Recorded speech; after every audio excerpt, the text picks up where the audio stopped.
अस्सलाम वालेकुम students, maths master corner में खुशामदीद। आज हमने स्टार्ट करना है एक्सरसाइज 7.1 का क्वेश्चन नंबर 14। तो इसकी स्टेटमेंट देखते हैं। Given that D E F G, ये आपको चार जो है वो पॉइंट्स दिए गए हैं, ठीक है। Find the following vectors. आपने इन पॉइंट्स को यूज करके वेक्टर्स फाइंड आउट करने हैं। अब वेक्टर क्या है, डी ई है, और फिर जैसे डी ई में प्लस एफ जी करना है, तो ये सारे पॉइंट्स हम फाइंड आउट करते हैं। सबसे पहले आपने एक बात याद रखनी है कि हम ये वेक्टर्स कैसे फाइंड आउट करते हैं। ये हमने थोड़ा सा ऊपर भी देखा था, बस वही मेथड है यहाँ पर। जैसे देखिए यहाँ पे आपको पॉइंट्स गिवन है, देखिए एक पॉइंट है ना, पहले ये समझ लें वेक्टर है क्या। डी ये है, ई ये है, तो यहाँ से डी से ई की तरफ उसकी डायरेक्शन है यूं करके, ठीक है। ये वेक्टर आपने फाइंड आउट करना है, और ये आपको दो पॉइंट्स दिए हुए। तो ये वेक्टर आपने कैसे फाइंड आउट करना होता है, हमने पहले भी देखा था कि जो आपके डी के पॉइंट्स हैं, ठीक है, वो ले लें, और जो ई के हैं आपने इस तरह करना है कि इसको आप कह लें x1, ये y1 होगा, ये x2 हो गया, और ये y2, क्योंकि आपको पता है ये ऑर्डर पेयर में दिए हुए हैं ना। तो ऑर्डर पेयर में जो पहली वैल्यू होती है वो हमेशा x की होती है, दूसरी y की होती है। अब आपके पास जो D E vector find out करने का फार्मूला है वो यूं होता है कि ई से आपने डी के जो कोऑर्डिनेट्स हैं वो माइनस करने हैं। अब हमने ये माइनस कैसे करने होते हैं, तो यहाँ देखें कि वाई, यहाँ से हमने x फर्स्ट पोजीशन पे लिखना है ना, तो x से स्टार्ट करेंगे। x2 यानी कि ई का पहले x2 लेंगे, और डी का x1 ये ले लेंगे आप। फिर यहाँ y2 माइनस y1, तो ये इसकी जो है वो अरेंजमेंट होती है। आपने इसको याद रखना है, तो बस यहाँ से हम कर लेते हैं। बस ये याद रखना है, ई में से माइनस डी करते हैं। जो सेकंड पोजीशन पे पड़ा होता है पॉइंट, उसके पॉइंट्स में से फर्स्ट के पॉइंट्स को माइनस करने से आपके पास वेक्टर आ जाता है। तो x2 यहाँ पर आपके पास था -3, जबकि x1 था माइनस, ये +3 था, ये माइनस फार्मूले का है। y2 आपके पास -5, जबकि y1 जो है y2, और यहाँ y1 जो है वो -2 है। इसको ब्रैकेट में कर दें क्योंकि दो माइनस आ गए हैं, ठीक है। अब नेक्स्ट यहाँ पर आपके पास आ जाएगा, सेम साइन है, ऐड हो जाएंगे, साइन माइनस का ही आ जाएगा, जो साइन होता है वो ही आ जाता है। यहाँ पे -5 plus minus, sorry minus minus plus हो जाएगा, क्योंकि ये दोनों साइन आपस में मल्टीप्लाई हो रहे थे। नेक्स्ट आपके पास ये आ जाएगा -6, और ये आ जाएगा -3। तो ये आपके पास डी ई वेक्टर है। अब आपको पता है कि डी ई वेक्टर को हम इस तरह से भी लिख सकते हैं, और जो इसकी वेक्टर की स्टैंडर्ड फॉर्म होती है लिखने की, वो उसमें भी लिख सकते हैं। 6 फर्स्ट वाला जो होता है वो आई के साथ लिखते हैं, आई यूनिट वेक्टर के साथ, -3 जे दूसरा वाला जो होता है वो जे यूनिट वेक्टर के साथ। यानी कि एक वेक्टर को लिखने का ये भी एक तरीका है। तो आपका आंसर इसमें दिया हुआ था, तो हमने इसको इस तरह लिख दिया। वैसे ये दोनों ठीक है। नेक्स्ट आपके पास जो सेकेंड पार्ट है उसमें है D E plus F G, ठीक है। ये दो वेक्टर्स हैं जिनको आपने आपस में ऐड करना है। तो यहाँ पर जैसे कि नंबर्स है ना, तो हम फिर पहले ये वेक्टर हम निकाल चुके हैं, ठीक है। इसको आप 1 कह लें। इस 1 में हम इसको फाइंड आउट कर चुके हैं। अब एफ जी निकालेंगे और फिर दोनों को ऐड कर देंगे। तो एफ और जी के लिए आपने क्या करना है, तो हम एफ के पॉइंट्स लिख लेते हैं। ये भी हमें गिवन थे, ठीक है। 0 और 5 गिवन था, और जी के जो पॉइंट्स हैं वो 3 और 6 हैं। यहाँ आप सेम इसी तरह से इसको x1 और y1 कह दें, इसके पॉइंट्स को x2 और y2 कह दें। अब एफ जी वेक्टर आपने फाइंड आउट करना है, तो आपने पॉइंट्स याद रखने हैं कि जी के पॉइंट्स में से हम f माइनस कर देंगे तो हमारे पास वेक्टर आ जाएगा। तो जी के पॉइंट्स ये हैं, फर्स्ट पोजीशन पे लिखना है, तो x2 माइनस x1 हो जाएगा, ठीक है। और कोमा यहाँ आपके पास y2 माइनस y1 आ जाएगा। तो ये आपके पास एक वेक्टर बन जाएगा। x2 हमारे पास है 3 माइनस 0, क्योंकि x1 था, ठीक है। y2 आपके पास है 6 माइनस y1 इज 5। तो ये आपके पास जो सॉल्व करके वेक्टर आ रहा है वो लिख लेते हैं हम। एफ जी आपके पास जो वेक्टर है वो 3 और 1 है, ठीक है। यहाँ पर सॉल्व करने के बाद 1 आ रहा है। अब मैंने जैसे आपको बताया था कि आपका जो वेक्टर होता है उसको आपने आई जे की फॉर्म में लिखना है। तो आई जे की फॉर्म में कैसे आएगा, 3i, ठीक है, प्लस 1j, या सिर्फ जे भी लिख सकते हैं। और बिल्कुल इसी तरह से आपने फर्स्ट में जो फाइंड आउट किया था, यहाँ हम मैंशन कर देते हैं फ्रॉम फर्स्ट में आपने जो डी ई निकाला था वो वेक्टर भी बता देते हैं। वो हमारे पास था -6i -3j। तो अब जो आपका मेन क्वेश्चन था इसमें सेकंड में, वो ये था कि डी ई वेक्टर के अंदर आप ऐड कर दें एफ जी। तो हम दोनों वेक्टर्स के जो हमने फाइंड आउट किए हैं कंपोनेंट्स ये लिख लेते हैं। जैसे ये 3i है प्लस j, ठीक है। ये एफ जी मैंने पहले लिख दिया, कोई फर्क नहीं पड़ता, आप पहले लिख दें या बाद में, डी ई को बाद में लिख दें, ठीक है। ये अच्छा, अब आपने इसको सॉल्व कैसे करना है, तो आपने बस ये याद रखना है कि आई वाला आई में सॉल्व होगा, जे वाला जे में। तो जैसे 3 प्लस का है -6, तो ये आपको आंसर -3 देगा ना। तो ये -3, और किसको सॉल्व किया आपने, आई को, तो आई एज इट इज आ जाएगा। और जे में अगर आप +1j देखें और -3, तो -2 आ जाएगा, -2j। तो ये आपका वो रिक्वायर्ड वेक्टर है जो आपसे पूछा गया था कि अगर आप दोनों वेक्टर्स को ऐड करते हैं तो क्या वेक्टर आएगा। तो वो भी एक वेक्टर ही होगा जिसके कंपोनेंट्स कुछ इस तरह से होंगे, -3i -2j। और यहाँ ये आपका सेकेंड पार्ट हो गया। थर्ड पार्ट आपके पास ये है, ठीक है, 3f EF -2EG। तो कहीं भी ऊपर जो आपने दो फाइंड आउट किए हुए हैं ना वेक्टर्स, उन दोनों में ये वेक्टर्स नहीं है, तो ये हम निकाल लेते हैं। पहले पहले आप ये वेक्टर निकालें, ठीक है, ई एफ। पहले हम ये वेक्टर निकालेंगे, फिर उसके साथ 3 को मल्टीप्लाई कर देंगे तो ये सारी वैल्यू आ जाएगी। इसी तरह आप ई जी एक वेक्टर निकालेंगे, उसको 2 से मल्टीप्लाई करने से आपके पास ये वेक्टर आ जाएगा और फिर उन दोनों वेक्टर्स को हम सब्ट्रैक्ट कर देंगे। ई जी अगर आपने निकालना है तो सबसे पहले जो है वो आप ई के पॉइंट्स लिख लें। ये हमारे पास थे पॉइंट्स -3 -5, ये आपको क्वेश्चंस में गिवन है। एफ जो है वो 0 और 5 है। तो यहाँ से अगर हम इसको इसी तरह से x1 और इसको y1 ले लें और ये हमारे पास x2 और y2 आ जाएगा। तो ई एफ आपके पास जो वेक्टर है, याद रखना है एफ में से ई माइनस करना है। तो एफ के जो हमारे पास पॉइंट्स हैं उनमें से हमने ई माइनस करना है। तो एफ का x2 माइनस x1 और y2 माइनस y1। और ये माइनस कैसे होते हैं, x वाले x में से y वाले y में से। तो पहला ऑर्डर पेयर में आपका पहला जो पोजीशन होती है वो x की होती है, दूसरी y की। तो इससे इनको इस तरह से अरेंज करना है। अच्छा, x2 आपके पास क्या था, 0 माइनस -3, ठीक है, क्योंकि x1 -3 था। y2 आपके पास है 5 माइनस फार्मूले का और फिर देन -5 जो है वो y1 की वैल्यू थी। यहाँ पर आपके पास स्टूडेंट्स आ जाएगा +3, माइनस प्लस हो जाएगा, 0 खत्म, ये माइनस +5। तो इस तरह से ये जो आपके पास ई एफ वैक्टर है वो 3 10 है, ठीक है। और अगर इसको आप आई जे की फॉर्म में लिख रहे हैं तो 3i + 10j ये है। तो ये आपके पास ई एफ वैक्टर आ गया, ये आ गया वेक्टर, ठीक है। अब हमारे पास जो क्वेश्चन था वो भी देख लें। क्वेश्चन था कि आपने ई एफ के साथ 3 को मल्टीप्लाई करना है, तो ये भी हम कर लेते हैं कि हमारे पास जो ई एफ वैक्टर है उसके साथ हमने 3 मल्टीप्लाई कर दिया, ठीक है। तो मल्टीप्लाई इस तरह से होगा कि 3 आप बाहर लिखते हैं और ये आपने वेक्टर अंदर रख दिया। अब ये मल्टीप्लिकेशन भी स्टूडेंट्स आपके पास वही ऑर्डिनरी मल्टीप्लिकेशन होती है कि जैसे अगर आप बाहर मल्टीप्लाई हो रहा है एक नंबर तो अंदर वो दोनों के साथ मल्टीप्लाई हो जाएंगे। तो ये आ जाएगा 9i, ठीक है, 3 3 9 और प्लस 3 10 30j। तो इस तरह से ये आपका 3EF आ गया, ठीक। अब इसको आप बेशक 1 कह लें, एंड पे हमने इनको सब्ट्रैक्ट भी करना है क्योंकि हमारे पास नेक्स्ट जो है वो ई जी वैक्टर है जो हमने फाइंड आउट करना है। तो इसमें हम ई के पॉइंट्स लिखते हैं और जी के, और फिर इन दोनों को सब्ट्रैक्ट कर लेते हैं।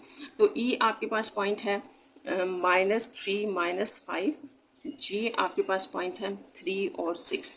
तो यहाँ आपने इनकी पोजीशन का ख्याल रखना है कि पहले ई है तो इसको मैंने x1 y1 कह दिया, ये x2 और y2 हो गया। अब उसी तरह से बिल्कुल सेम पैटर्न पे आपने करना है ई जी जो है जी माइनस ई के कंपोनेंट्स। तो यहाँ पर जी के कंपोनेंट्स में x2 माइनस x1 हो जाएगा, y2 माइनस y1। ये आपके पास जी के जो ऑर्डर पेयर हैं उनमें से ई माइनस हो रहा है।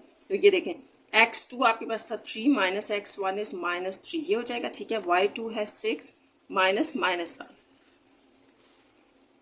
ये आपके पास सॉल्व होकर आ जाएगा +3 और ये 6 + 5, ये हो जाएगा आपके पास 6 और ये आपके पास आ जाएगा 11। इसको भी हमने ऐसे आई और जे की फॉर्म में लिख लिया +11j।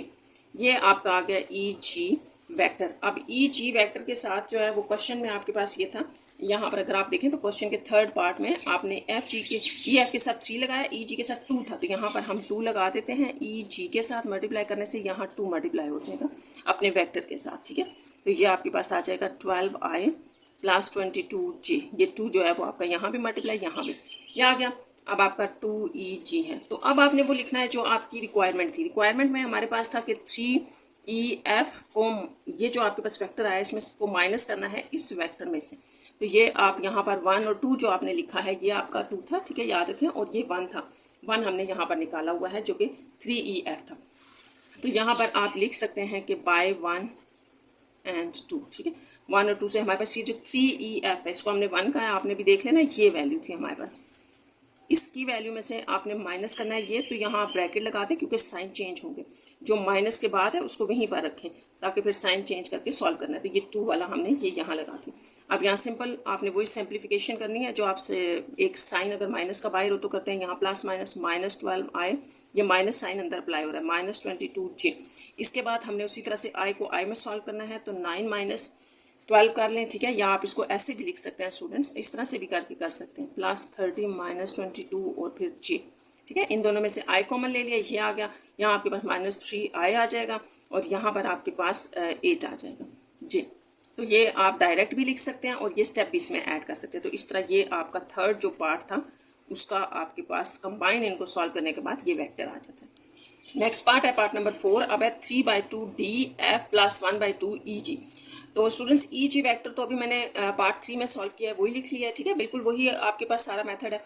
अच्छा, अब जो डी एफ है ये हमारे पास वेक्टर नहीं था, तो ये हम फाइंड आउट कर लेते हैं डी एफ के लिए। डी एफ वेक्टर के लिए आप डी के लिख लें कंपोनेंट्स। डी के हमारे पास ये पॉइंट था, ठीक है। डी और एफ हमारे पास है 0 और 5। चलें, इन दोनों को यूज़ करके अब आपने उसी तरह से D F vector find out करना है। एफ में से डी के जो है वो हमने कोऑर्डिनेट्स माइनस करना है। ये x1, ये y1, x2 है ये, और ये y2 है आपके पास। तो यहाँ पर f के जो पॉइंट्स हैं वो हैं x2 माइनस x1 कर देंगे पहले, और फिर y2 ले लेंगे यहाँ पर, और माइनस y1।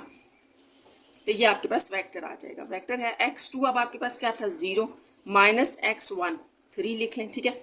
अब यहाँ y2 जो है वो आपके पास है 5 माइनस y1 जो है वो -2 है। तो बस साइन आपने ठीक लगाने हैं, बिल्कुल आपका एग्जैक्ट आंसर आ जाएगा। ये यहाँ पर आपके पास आ जाएगा -3 और 7, ठीक है। अगर हम इसको IJ की फॉर्म में लिखें तो ये हमारे पास वेक्टर बन गया। ये वेक्टर है DF का। तो जो आपका पार्ट था, क्वेश्चन था, उसमें ये था कि 3/2 से आपने DF वेक्टर को मल्टीप्लाई करा। तो यहाँ 3/2 कर देते हैं इसको, प्लस 7J। अब आप ये 3/2 जरा अंदर अप्लाई करें तो 3 3 सा ऊपर वाला नंबर ऊपर मल्टीप्लाई होगा, 9/2 I हो जाएगा, और इसी तरह आगे प्लस ये नंबर यहाँ आपने मल्टीप्लाई करना है, तो 7 3 सा 21 divided by 2 as it is J। तो ये आपके पास एक नंबर बन गया, वेक्टर बन गया, ठीक है। सॉरी, ये तो हमारे पास 3/2 DF की वैल्यू आ गई। अब आपने जो EG निकाला है उसको लिख लेते हैं, ठीक है। EG था हमारे पास 6I प्लस 11J, ये था। हमें चाहिए 1/2 EG, ठीक है। ये हमें क्यों चाहिए, ये यहाँ से मैं आपको थोड़ा सा बताती हूँ। जो आपका क्वेश्चन था वो था 3/2 DF में हमने प्लस करना है 1/2 EG। अब हमारे पास EG तो है 1/2, अगर आपने निकालना है तो उसके साथ हाफ लेना पड़ेगा, यानी कि जो आपका EG है ये, उसके साथ आपने 1/2 को मल्टीप्लाई कर दिया। तो इसको बस सिंपल आपने सिंप्लीफिकेशन इसकी करनी है। तो ये अंदर मल्टीप्लाई हो जाएगा 1/2 6I दोनों के साथ, प्लस 1/2 11J, ठीक है। अब ये 2 3 हो जाएगा। थोड़ी सी सिंप्लीफिकेशन आपने करनी है, 3I प्लस 1/2 या 11/2 इसको आप कह सकते हैं। तो ये हमारे पास आ गया 1/2 EG।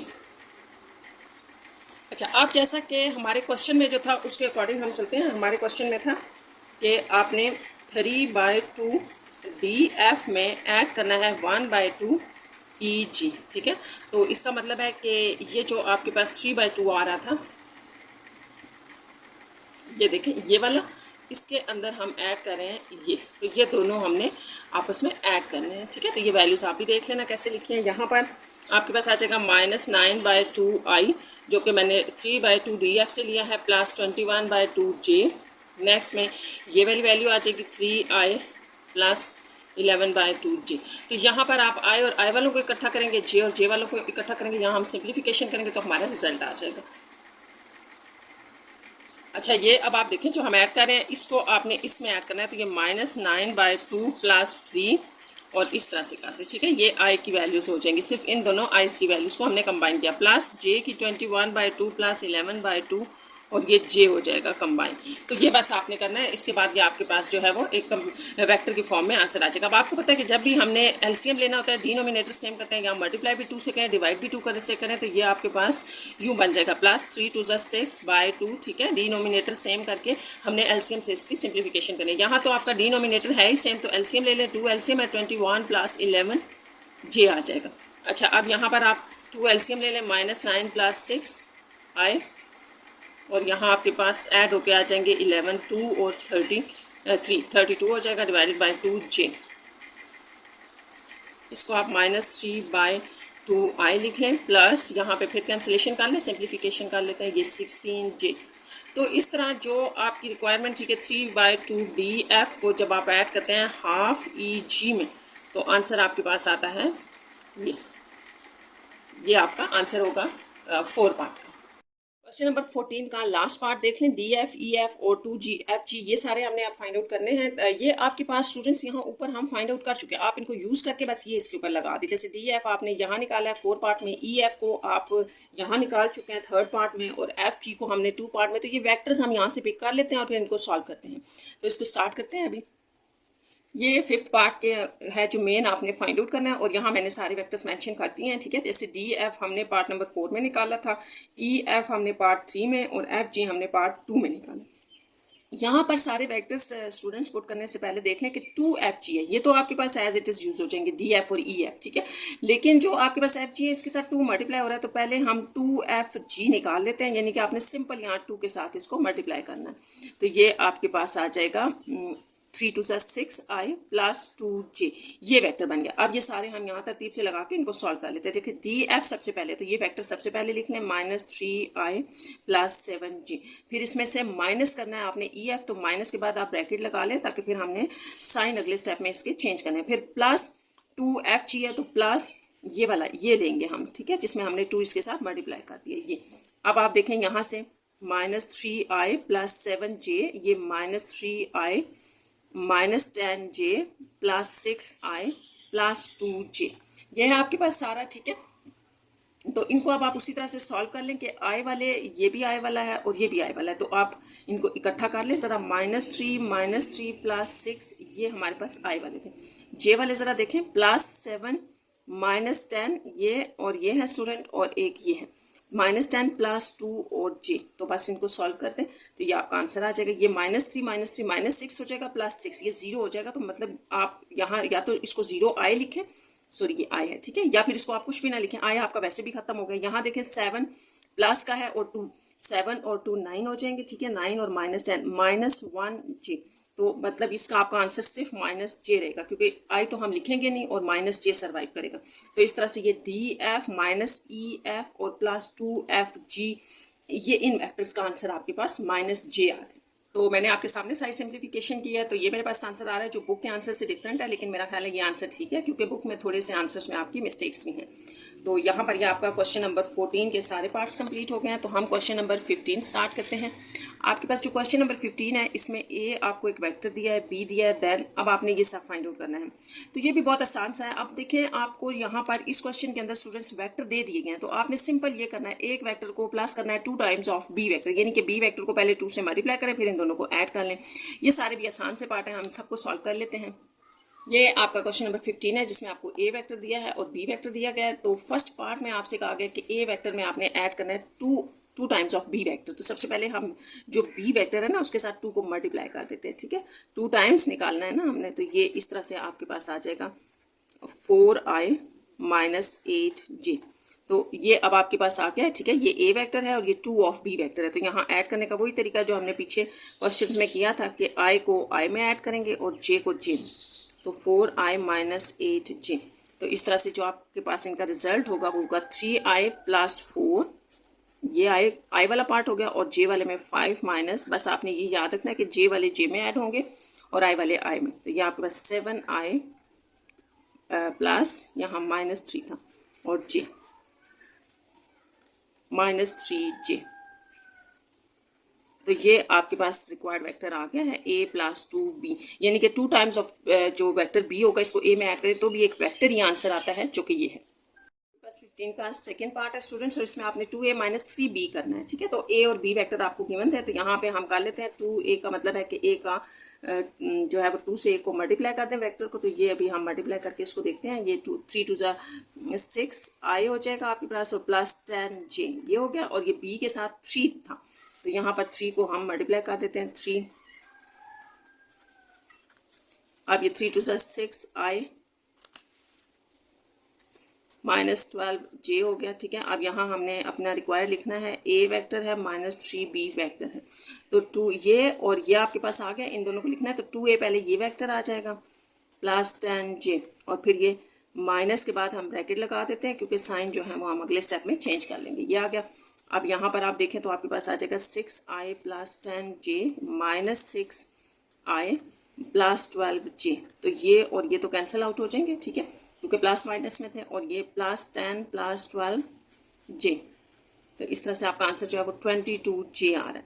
तो ये 2A - 3B वेक्टर का आंसर 22J आ रहा है। क्वेश्चन नंबर 15 का थर्ड पार्ट है। अब आपको गिवन है 5 × 2A + B। तो आप पहले ये स्टूडेंट वेक्टर फाइंड आउट कर लें। 2A में +B ऐड करके एक वेक्टर आपके पास आ जाएगा, उसको एंड पे हम 5 से मल्टीप्लाई कर देंगे, बस ये करना है। तो ये A और B वेक्टर आपको गिवन थे। A के साथ 2 है, तो हम A का 2 के साथ मल्टीपल ले लेते हैं। ये आपके पास आ जाएगा 3I + 5J। तो ये आपके पास आ जाएगा 6i plus 5 to the 10j, ये तो हो गया 2a।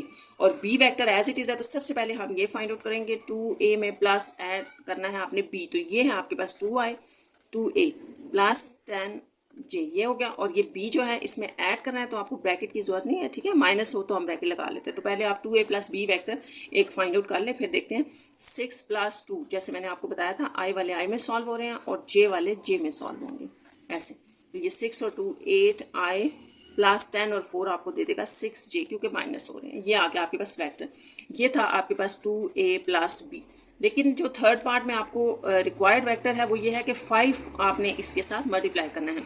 ये जो वेक्टर आ गया इसके साथ आपने 5 को मल्टीप्लाई करके बताना है। तो यहाँ सिंपल आपने मल्टीप्लीकेशन कर देनी है, वो सिंपल जो एक स्केलर आप आई मल्टीप्लाई करते हैं। तो ये आ जाएगा 40i प्लस 30j। तो इस तरह से ये आपका इसका आंसर है। जो आपके पास फोर्थ पार्ट है क्वेश्चन नंबर 15 का, वो ये है, ठीक है। तो यहाँ पर आपके पास सिंपल ए और बी वेक्टर यूज हुए हैं, तो हम ए वेक्टर लिख लेते हैं। ए हमारे पास जो गिवन था वो ये वेक्टर था, ठीक है, और जो बी वेक्टर है वो आपके पास ये है। तो ये इन दोनों को पहले माइनस कर लें, ये वेक्टर निकाल लें। ये बिल्कुल ऐसी है जैसे ऊपर हमने वेक्टर फाइंड आउट करके 5 से मल्टीप्लाई किया था, तो यहाँ वेक्टर फाइंड आउट करके हम 0.5 से मल्टीप्लाई कर देंगे। तो पहले आप वेक्टर निकाल लें a माइनस बी, तो ये a वेक्टर आ जाएगा पहले, ठीक है, माइनस लगा के आप ब्रैकेट में लिख दें b वेक्टर, जी यहाँ से j यह आ जाएगा। अब आपके पास यहाँ जो सॉल्व होगा, पहले ब्रैकेट ओपन कर लेते हैं, 5j, ये माइनस अंदर अप्लाई करें, 2i minus minus plus 4j। अब आपके पास ये 3 और ये i वाले आपस में सॉल्व हो जाएंगे, प्लस 5 प्लस 4 और j वाले आपस में। तो ये आपके पास आ जाएगा 1, यानी कि सिर्फ i प्लस 9j। तो ये तो आपके पास आ गया ना a माइनस बी वेक्टर। इसके साथ आपने 0.5 को मल्टीप्लाई करना है। तो 0.5 के लिए मैं आपको एक और भी चीज़ बता देती हूँ, या तो आप डायरेक्ट कर लें, ये a है, b, या तो आप बाहर जो है ना वो 0.5 लिख के मल्टीप्लाई कर दे दोनों के साथ, या फिर ये ऐसे कर लें कि ये चीज़ आपको गिवन है ना। तो मैं ये आपसे कह रही हूँ कि अगर आपने इसको अंदर मल्टीप्लाई कर दिया तो भी ठीक है, और अगर 0.5 को हम 1/2 लिख लें, कि 1/2 भी होता है ना, तो ये आपके पास इस तरह से आ जाएगा 1/2। सिर्फ इसको मैंने लिखा है सॉल्व करने के लिए, तो इट्स अप टू यू, आप जैसे मर्जी कर लें। तो ये आ जाएगा i/2 प्लस 9/2j। तो ये इस तरह से, ठीक है, इसलिए मैंने इस तरह से किया कि आपका आंसर भी कुछ इस फॉर्म में दिया था, तो मैंने ऐसे कर दिया। अगर आप यहाँ से डायरेक्ट इसको मल्टीप्लाई कर देते हैं तो भी ठीक है। तो इस तरह ये आपका इसका आंसर है इस पार्ट का। नेक्स्ट पार्ट है पार्ट नंबर 5, जिसमें आपको कहा गया है कि a प्लस बी वैक्टर निकालें और उसका मैग्नीट्यूड निकालें, ठीक है। तो सबसे पहले हम a और b वैक्टर को ऐड करके एक वैक्टर फाइंड आउट कर लेते हैं। तो ये आपके क्वेश्चन में वैक्टर्स गिवन है, ठीक है। अब हमने इनको क्या करना है, ऐड करना है, क्योंकि a प्लस बी हमें दिया गया है, ठीक। तो करें a प्लस बी वैक्टर, तो ये आ जाएगा 3i प्लस 5j, इसमें ऐड कर दिया हमने b वैक्टर 4j। ये तो i वाला आपस में सॉल्व होंगे, 3 प्लस 2i, ये i वाला पार्ट था, प्लस 5 माइनस 4j, ये आगा 5i आएगा आपका, और यहाँ पर आ जाएगा j, 1j है या सिर्फ j है।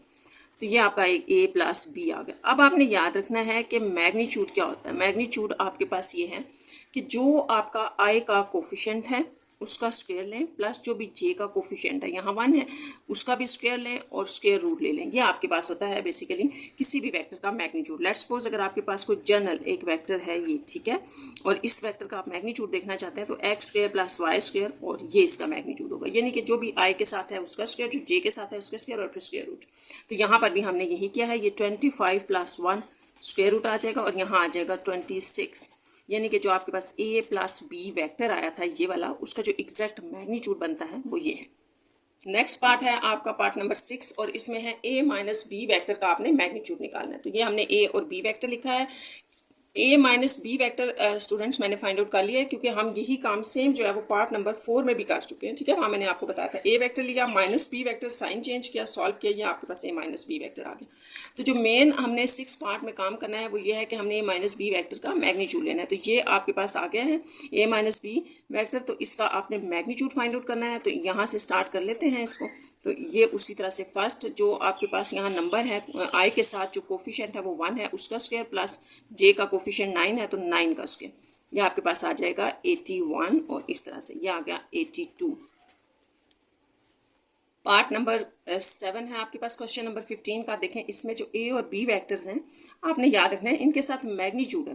तो इसका मतलब ये हुआ कि जो आपका ए वेक्टर है, ठीक है, पहले आपने उसका मैग्नीट्यूड लेना है। तो ए वेक्टर का जो मैग्नीट्यूड होगा वो उसी तरह से है 3 का स्क्वायर प्लस 5 का स्क्वायर और ये रूट। ठीक, यहाँ आपके पास आ जाएगा 9 प्लस 25 ऐसे, और ये आपके पास आ जाएगा स्क्वायर रूट 34। ये आ गया ए वेक्टर का मैग्नीट्यूड।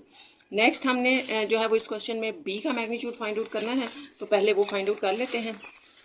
बी वेक्टर आप लिख लें। बी वेक्टर था आपके पास 2i माइनस 4j। तो बी वेक्टर का जो मैग्नीट्यूड होगा वो आपके पास स्टूडेंट्स आ जाएगा 2 का स्क्वायर प्लस -4 है ना, j के साथ कोफिशिएंट -4 है इसलिए हमने यहाँ -4 लिखा स्क्वायर और फिर ये रूट।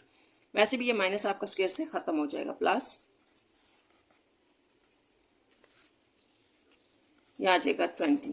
ये आपके पास हो गया बी का मैग्नीट्यूड। अब जो आपका क्वेश्चन था वो लिख लेते हैं। ए का मैग्नीट्यूड, इसमें आपने प्लस करना है 2 टाइम्स ऑफ बी का मैग्नीट्यूड। तो ये हमने जो बी निकाला है बी का मैग्नीट्यूड, इसको हमने 2 से भी मल्टीप्लाई करना है। तो यहाँ पर निकाल लेते हैं 2। जब आप इस बी के मैग्नीट्यूड से मल्टीप्लाई करेंगे तो इधर भी 20 के साथ 2 मल्टीप्लाई हो जाएगा। तो बस सिंपल सा ये था। अब यहाँ वैल्यूज डालनी है। तो A magnitude plus 2 times of B magnitude. तो ए का आपने जो मैग्नीट्यूड निकाला था वो याद रखना है, वो था स्क्वायर रूट 34, ठीक है, और फिर प्लस 2 अंडर रूट 20 ये आ जाएगा। बस इसको आगे आप सॉल्व कर लें।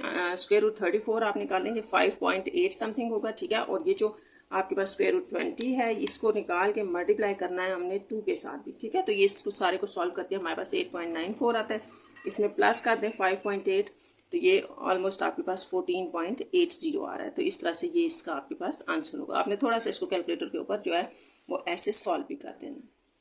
क्वेश्चन नंबर 15 का लास्ट पार्ट देखें। ए और बी का मैग्नीट्यूड इसको सब्ट्रैक्ट करना है। तो जैसे हमने अभी क्वेश्चन नंबर 7 पार्ट में 15 के ए का मैग्नीट्यूड फाइंड आउट किया है, ठीक है, और वो आपके पास था अंडर रूट 34, और बी का जो मैग्नीट्यूड है हम पीछे से यूज़ कर रहे हैं। जो बी का मैग्नीट्यूड है वो हमने फाइंड आउट किया था अंडर रूट 20, ठीक। तो इन दोनों को हमने सब्ट्रैक्ट करना है, सिंपल। तो इसको आप लिख सकते हैं कि ये आपके पास जो दोनों हैं कहाँ से आए हैं, पार्ट नंबर 7 से। वैसे आप फाइंड आउट भी कर सकते हैं लेकिन मैंने वही लिख दी है, ठीक है।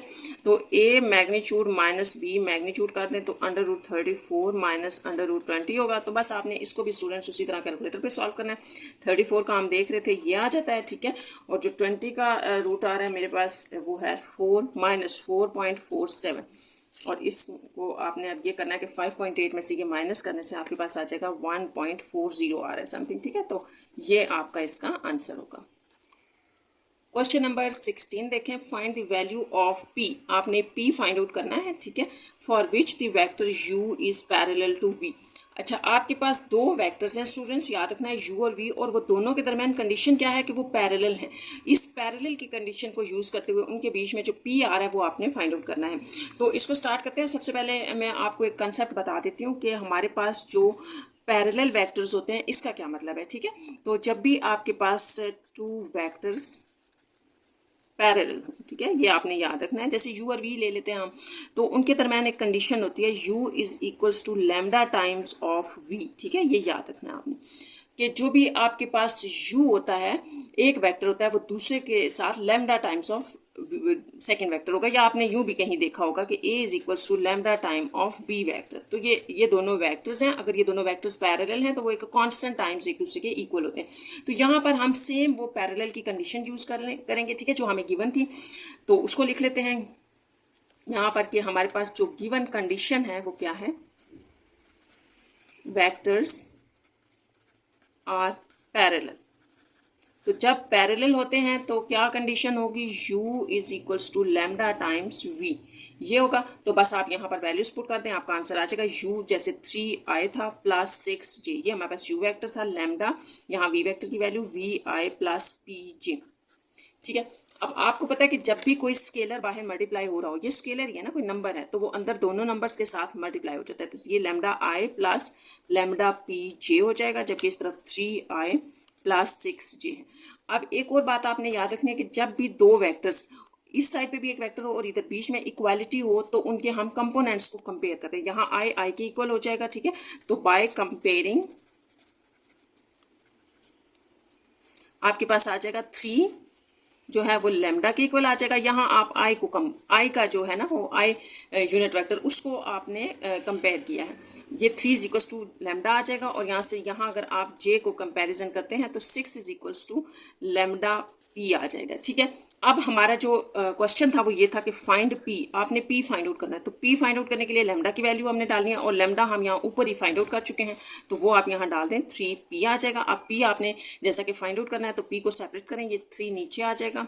तो इस तरह से जो आपका पी है रिक्वायर्ड पी वो आपके पास 2। तो यहाँ ये आपका आंसर है। क्वेश्चन नंबर 17 स्टार्ट करते हैं।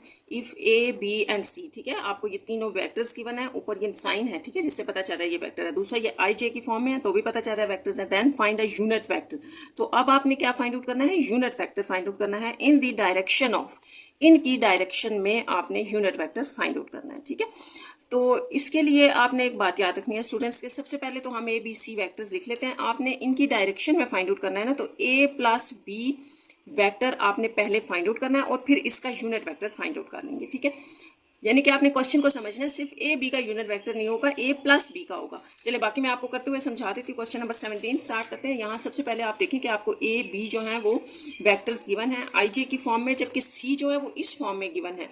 तो इसको आप चेंज कर लें, क्योंकि आपको पता है कि ये वेक्टर में जो पहली वैल्यू होती है इसमें वो आई की होती है, तो आई जो है वो 1 है और प्लस साथ में 3j है। इसको भी हमने ए बी सी वाली फॉर्म में लिख लिया। ठीक है, अब जो 17 का आपका फर्स्ट पार्ट है उसको लिख लेते हैं ए plus B vector.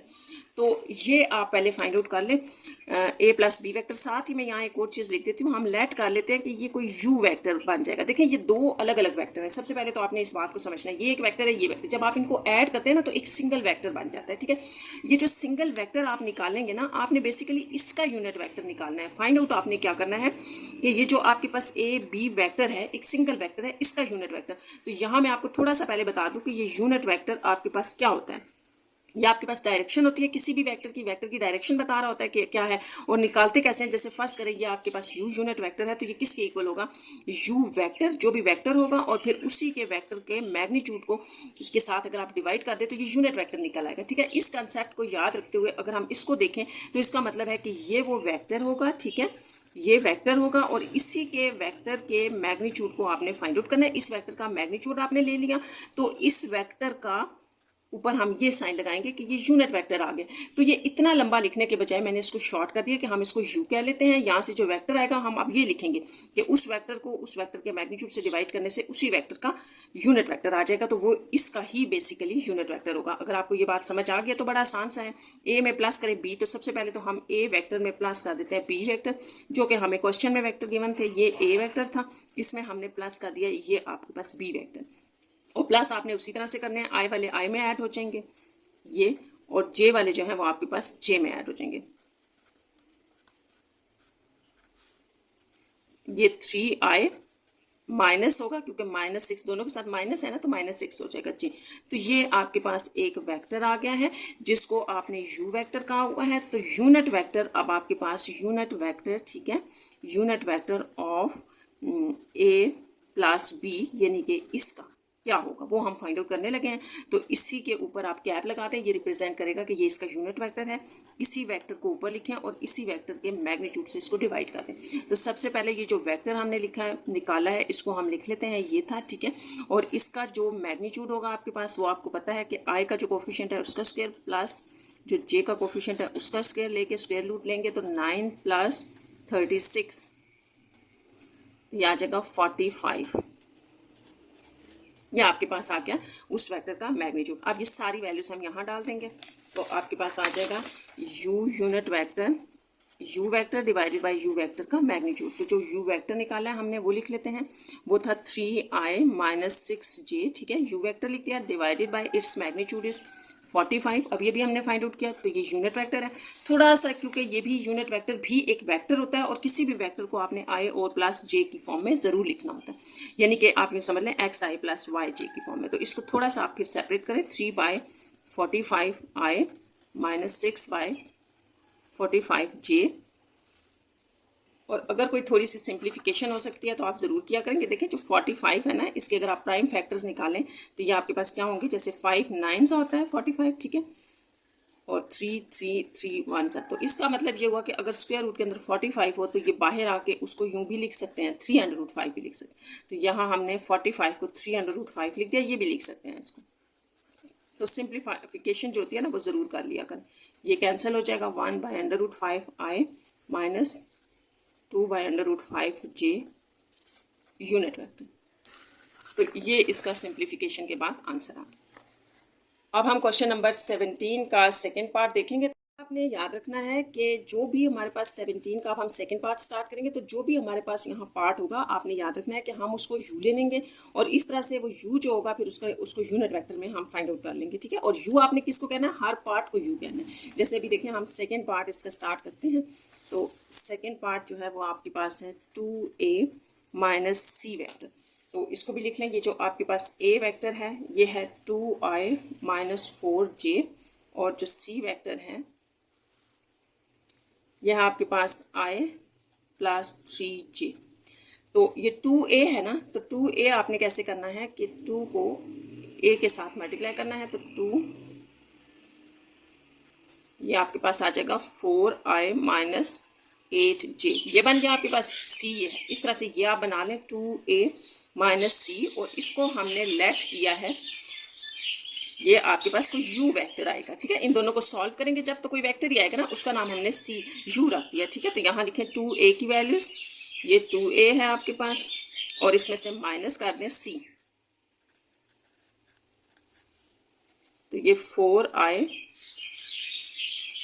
Minus 8j minus i और माइनस 3j, ये माइनस अंदर अप्लाई हो गया। तो ये 4 माइनस 1, क्योंकि i में सॉल्व हो रहा है, यहाँ -1 था तो वो आ गया। ये i के कोफिशिएंट हो गए प्लस माइनस 8 माइनस 3j, तो ये आपका j है। तो इस तरह से यहाँ पर जो आपके पास बन रहा है वेक्टर सॉल्व करने के बाद वो हम देख लेते हैं कि क्या आ रहा है। ये आ रहा था यहाँ 4 माइनस 1 है तो ये 3i और ये माइनस माइनस है दोनों, तो फिर माइनस ही आएगा और ऐड हो जाएंगे, ठीक है, साइन माइनस का आएगा। तो ये आपका u वेक्टर बन गया, ठीक है। इसको हमने u कहा। ये बेसिकली आपने क्या फाइंड आउट किया था, 2a माइनस सी वेक्टर। तो मैंने आपको इतना लंबा लिखने के बजाय ये कहा है कि इसको शॉर्ट लिखिए करें u। अब आपने इस वेक्टर का यूनिट वेक्टर फाइंड आउट करना है। तो अब आपने याद रखना है कि यूनिट वेक्टर के लिए हमारे पास क्या जो है वो फार्मूला होता है। तो वो इस वेक्टर के ऊपर ये उल्टी कैप लगाएं, ये यूनिट वेक्टर इक्वल होगा इसी वेक्टर के इक्वल डिवाइडेड बाय इस वेक्टर के मैग्नीट्यूड के इक्वल। तो अकॉर्डिंग टू दिस फार्मूला हमने सबसे पहले u वेक्टर का मैग्नीट्यूड फाइंड आउट करना है। तो 3i माइनस 11j का मैग्नीट्यूड आपने निकाला, ठीक है। मैग्नीट्यूड क्या होगा, 3 का स्क्वायर प्लस 11 का स्क्वायर और स्क्वायर रूट 9 प्लस 121, ये आपके पास आ जाएगा 130। ये इसका मैग्नीट्यूड आ गया, ठीक है। अब आपने यूनिट वेक्टर देखा था वो किसके इक्वल होता है, उस वेक्टर के और उसके मैग्नीट्यूड के इक्वल। तो यहाँ आप सब्स्टिट्यूशन कर देते हैं। यू वेक्टर आपने क्या निकाला हुआ है, ये था डिवाइडेड बाय इट्स मैग्नीट्यूड। बस यहाँ पर आपने थोड़ी सी सिंप्लीफिकेशन करनी है।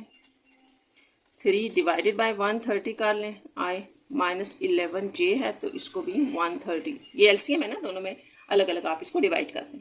तो ये 130 को आप देख लें, अगर इसके प्राइम फैक्टर्स निकलते हैं तो ये आपके पास सॉल्व नहीं होगा, ठीक है। तो बस ये यहीं पर इसका फिर आंसर होगा। नेक्स्ट पार्ट आप देखें 17 का हमने सेकेंड पार्ट किया, तो थर्ड पार्ट करते हैं। अब इसको हमने यू वेक्टर ले लेना है। तो चलिए इसको स्टार्ट करते हैं। 17 का 3 पार्ट है ये आपके पास, ठीक है। तो ये वेक्टर सबसे पहले फाइंड आउट कर लें। तो ये a के साथ 2 मल्टीप्लाई हो रहा है तो पहले हम 2a फाइंड आउट कर लेते हैं। सिंपल स्केलर मल्टीप्लिकेशन है। यहाँ आपके पास आ जाएगा 4i, 2 दोनों के साथ मल्टीप्लाई होगा, ये वाला 2 यहाँ पर भी और यहाँ पर भी, माइनस 4 2 8j, ये 2a आ गया और b आपके पास सिंपल था, ठीक है। तो इसको लिख लेते हैं 2a vector minus b vector. तो ये आपके पास आ जाएगा 4i माइनस 8j, साथ देखें माइनस है तो फिर आप ब्रैकेट लगाएं क्योंकि आगे फिर साइन इनके चेंज हो जाएंगे। ये सिंप्लीफिकेशन कर लें इसकी, 4i माइनस 8j, ये माइनस अंदर अप्लाई करने से ये माइनस हो जाएगा और ये प्लस 2j। अब आई आपस में सॉल्व होंगे तो 4 माइनस 1 i और प्लस माइनस 8j प्लस 2, यहाँ आपने j नहीं लिखना, j बाहर लिखते हैं, ये आ गया, ठीक है। अब यहाँ आ जाएगा 3i, ये माइनस 8 है प्लस 2 तो माइनस 6j। तो ये आपका वेक्टर आ गया सबसे पहले जो आपको पार्ट नंबर 3 में दिया गया था। अब ये कहा गया कि इस वेक्टर का यूनिट वेक्टर निकालें। तो इसको आपने लेट करना है किसी एक वेक्टर के इक्वल, नाम ले लें, कोई u के इक्वल ले लिया, ठीक है। अब हमने जैसा कि यूनिट वेक्टर फाइंड आउट करना है ना, तो आपके पास यूनिट वेक्टर का एक फार्मूला होता है, उसको लिख लें। यूनिट वेक्टर होता है इस यू मतलब कोई भी वेक्टर जिसका यूनिट वेक्टर फाइंड आउट करना है, उसके ऊपर आपने उल्टी कैप लगानी है, उस वेक्टर को यहाँ लिखना है और डिवाइड कर देना है उसी वेक्टर के मैग्नीट्यूड से। तो अब जैसे कि हम इसका यूनिट वेक्टर फाइंड आउट करें, तो यहाँ पर इस वेक्टर को हम लिखेंगे यू वेक्टर को, ठीक है, ये हमने ऊपर लिया था, ये था हमारे पास वेक्टर, ये u जो आपने लिया ना, ये u वेक्टर को ये है, इसको ऊपर से बेशक यहाँ लिख लें एक दफ़ा ये। तो ये u वेक्टर हमने यहाँ लिया, u वेक्टर का हमने लेना है मैग्नीट्यूड, और मैग्नीट्यूड में आपको पता है कि i के साथ जो कोफिशिएंट होता है उसका स्क्वायर, जो j के साथ होता है उसका स्क्वायर। तो ये आपके पास 9 + 36 होगा और ये आपके पास हो जाएगा 45। ये आपके पास u वेक्टर आ गया, इसका मैग्नीट्यूड आ गया, ठीक है। अब जब आपने यूनिट वेक्टर में वैल्यूज डालनी है इस यूनिट वेक्टर में, तो इसको हम अगेन लिख लेते हैं। आपके पास जो यूनिट वेक्टर होगा वो you vector divided by you vector का मैग्नीट्यूड, ठीक है। तो अब आप बताएं कि आपके पास वेक्टर क्या था। तो हमारा वेक्टर था 3i - 6j और इसका मैग्नीट्यूड था 45 स्क्वायर। तो ये आपके पास आ गया, ठीक है। इसके बाद मैंने आपको कहा था सिंप्लीफाई कर लिया करें। 45 को अगर आप यहाँ देखें तो 9 ये सॉरी 5 से करते हैं, 5 9 हो जाएगा 3 3 और ये यानी कि √45 को आप 3√5 भी लिख सकते हैं। तो ये थोड़ी सी सिंप्लीफिकेशन आप कर लिया करें, साथ ही इनको अलग अलग भी कर लेंगे ऐसे i - 6/3√5j, ठीक है। ये √45 को हमने लिख लिया है इसके प्राइम फैक्टर्स में 3√5 पर, ये कैंसिल आउट हो जाएगा 1/√5i - 2/√5j। तो ये आपके पास जो थर्ड पार्ट में रिक्वायर्ड वेक्टर का यूनिट वेक्टर था वो ये हमने फाइंड आउट किया। यहाँ नेक्स्ट पार्ट स्टार्ट करने से पहले मैं आपको एक बात बता दूं कि इस क्वेश्चन नंबर 17 हम कर रहे हैं ना, तो इसमें जो आपने पार्ट नंबर 1 किया था और पार्ट नंबर 3 जो अभी अभी हमने किया है, इन दोनों के यूनिट वेक्टर बिल्कुल सेम है। इसमें आपने एक बात याद रखनी है स्टूडेंट्स कि जो वेक्टर एक ही डायरेक्शन में होते हैं ना, वो बेशक एक दूसरे से बड़े छोटे हों, उनके यूनिट वेक्टर सेम होते हैं। लेट्स सपोज अगर ये एक वेक्टर है आपके पास ए वेक्टर, इसका नाम रख लेते हैं, और ये जो है ना ये 2a है, यानी कि a का 2 टाइम्स है, यानी कि ये इससे डबल है, बड़ा है, लेकिन दोनों की डायरेक्शन सेम है। तो जो a का यूनिट वेक्टर होगा और जो 2a का यूनिट वेक्टर होगा ये दोनों सेम होंगे। और यही वजह है कि आपका ये जो पार्ट नंबर 1 है और 3 है इसका यूनिट वेक्टर सेम है, क्योंकि ये दोनों भी एक ही डायरेक्शन में है, ये भी उसी डायरेक्शन में है, इसलिए इनके यूनिट वेक्टर जो होंगे वो सेम होंगे। यानी कि आपने इन शॉर्ट ये याद रखना है कि अगर एक ही डायरेक्शन में वेक्टर्स हों तो वो बेशक एक दूसरे से बड़े छोटे हों, उनके यूनिट वेक्टर सेम होते हैं, ठीक है। साथ ही हम 17 जो क्वेश्चन है 17 का पार्ट नंबर 4 करते हैं, ठीक है। ये अब आपको ये पार्ट गिवन है और हमने फाइंड आउट क्या करना है, यूनिट वेक्टर फाइंड आउट करना है। तो चलिए इसको स्टार्ट करते हैं। देखें आपके पास ये एक वेक्टर है, सबसे पहले हम इसको फाइंड आउट कर लेते हैं। जैसे आपके पास ए वेक्टर जो था वो क्या गिवन था 2i - 4j, जो सी वेक्टर है वो है 1 और 3, ठीक है। इसको हम लिख सकते हैं 1, आप 1 लिख लें या ना लिखें, i लिख लें, एक ही बात है, +3j, ये आपके पास सेकेंड वेक्टर है। अच्छा, अब जो आपको यहाँ पर रिक्वायरमेंट है उसके अकॉर्डिंग आपने ए के अंदर सी को ऐड करना है। तो अपना वेक्टर पहले लिख लें ए वेक्टर, इसमें हम ऐड कर रहे हैं सी वेक्टर। तो ऐड वही आपके पास आई में ऐड हो जाएगा और जे के जो कंपोनेंट्स हैं वो जे में ऐड हो जाएंगे, कोफिशिएंट्स, ठीक है। जे के कोफिशिएंट्स जे में ऐड हो, या आपके पास आ जाएगा 3i और यहाँ से माइनस बच जाएगा जे। तो ये आपके पास a + c है। जबकि आप देखें तो आपका जो पार्ट में रिक्वायरमेंट थी वो 3bs था, तो हमने ये करना है कि यहाँ 3 मल्टीप्लाई कर लेते हैं। तो अब इस तरह से हमारे पास एक वेक्टर आ गया है, ठीक है। ये आपके पास आ जाएगा 9i - 3j, वही जो है वो सिंपल आपके पास मल्टीप्लिकेशन है, 3 अंदर दोनों नंबर्स के साथ मल्टीप्लाई हो गए। ये जो आपने स्टूडेंट्स वेक्टर निकाला है इसको हम लेट कर लेते हैं इस सारे को, क्योंकि आपने इसी का यूनिट वेक्टर फाइंड आउट करना है। तो हम इतना बड़ा लिखने के बजाय इसको स्मॉल सा लिख लेते हैं कि लेट्स सपोज ये वेक्टर u है, ठीक है, u है। बार बार लिखने के बजाय हमने इसको शॉर्ट कर लिया कि ये u वेक्टर है जिसके हमारे पास जो है वो वैल्यूज़ जो है वो हमारे पास ये हैं 9i - 3j।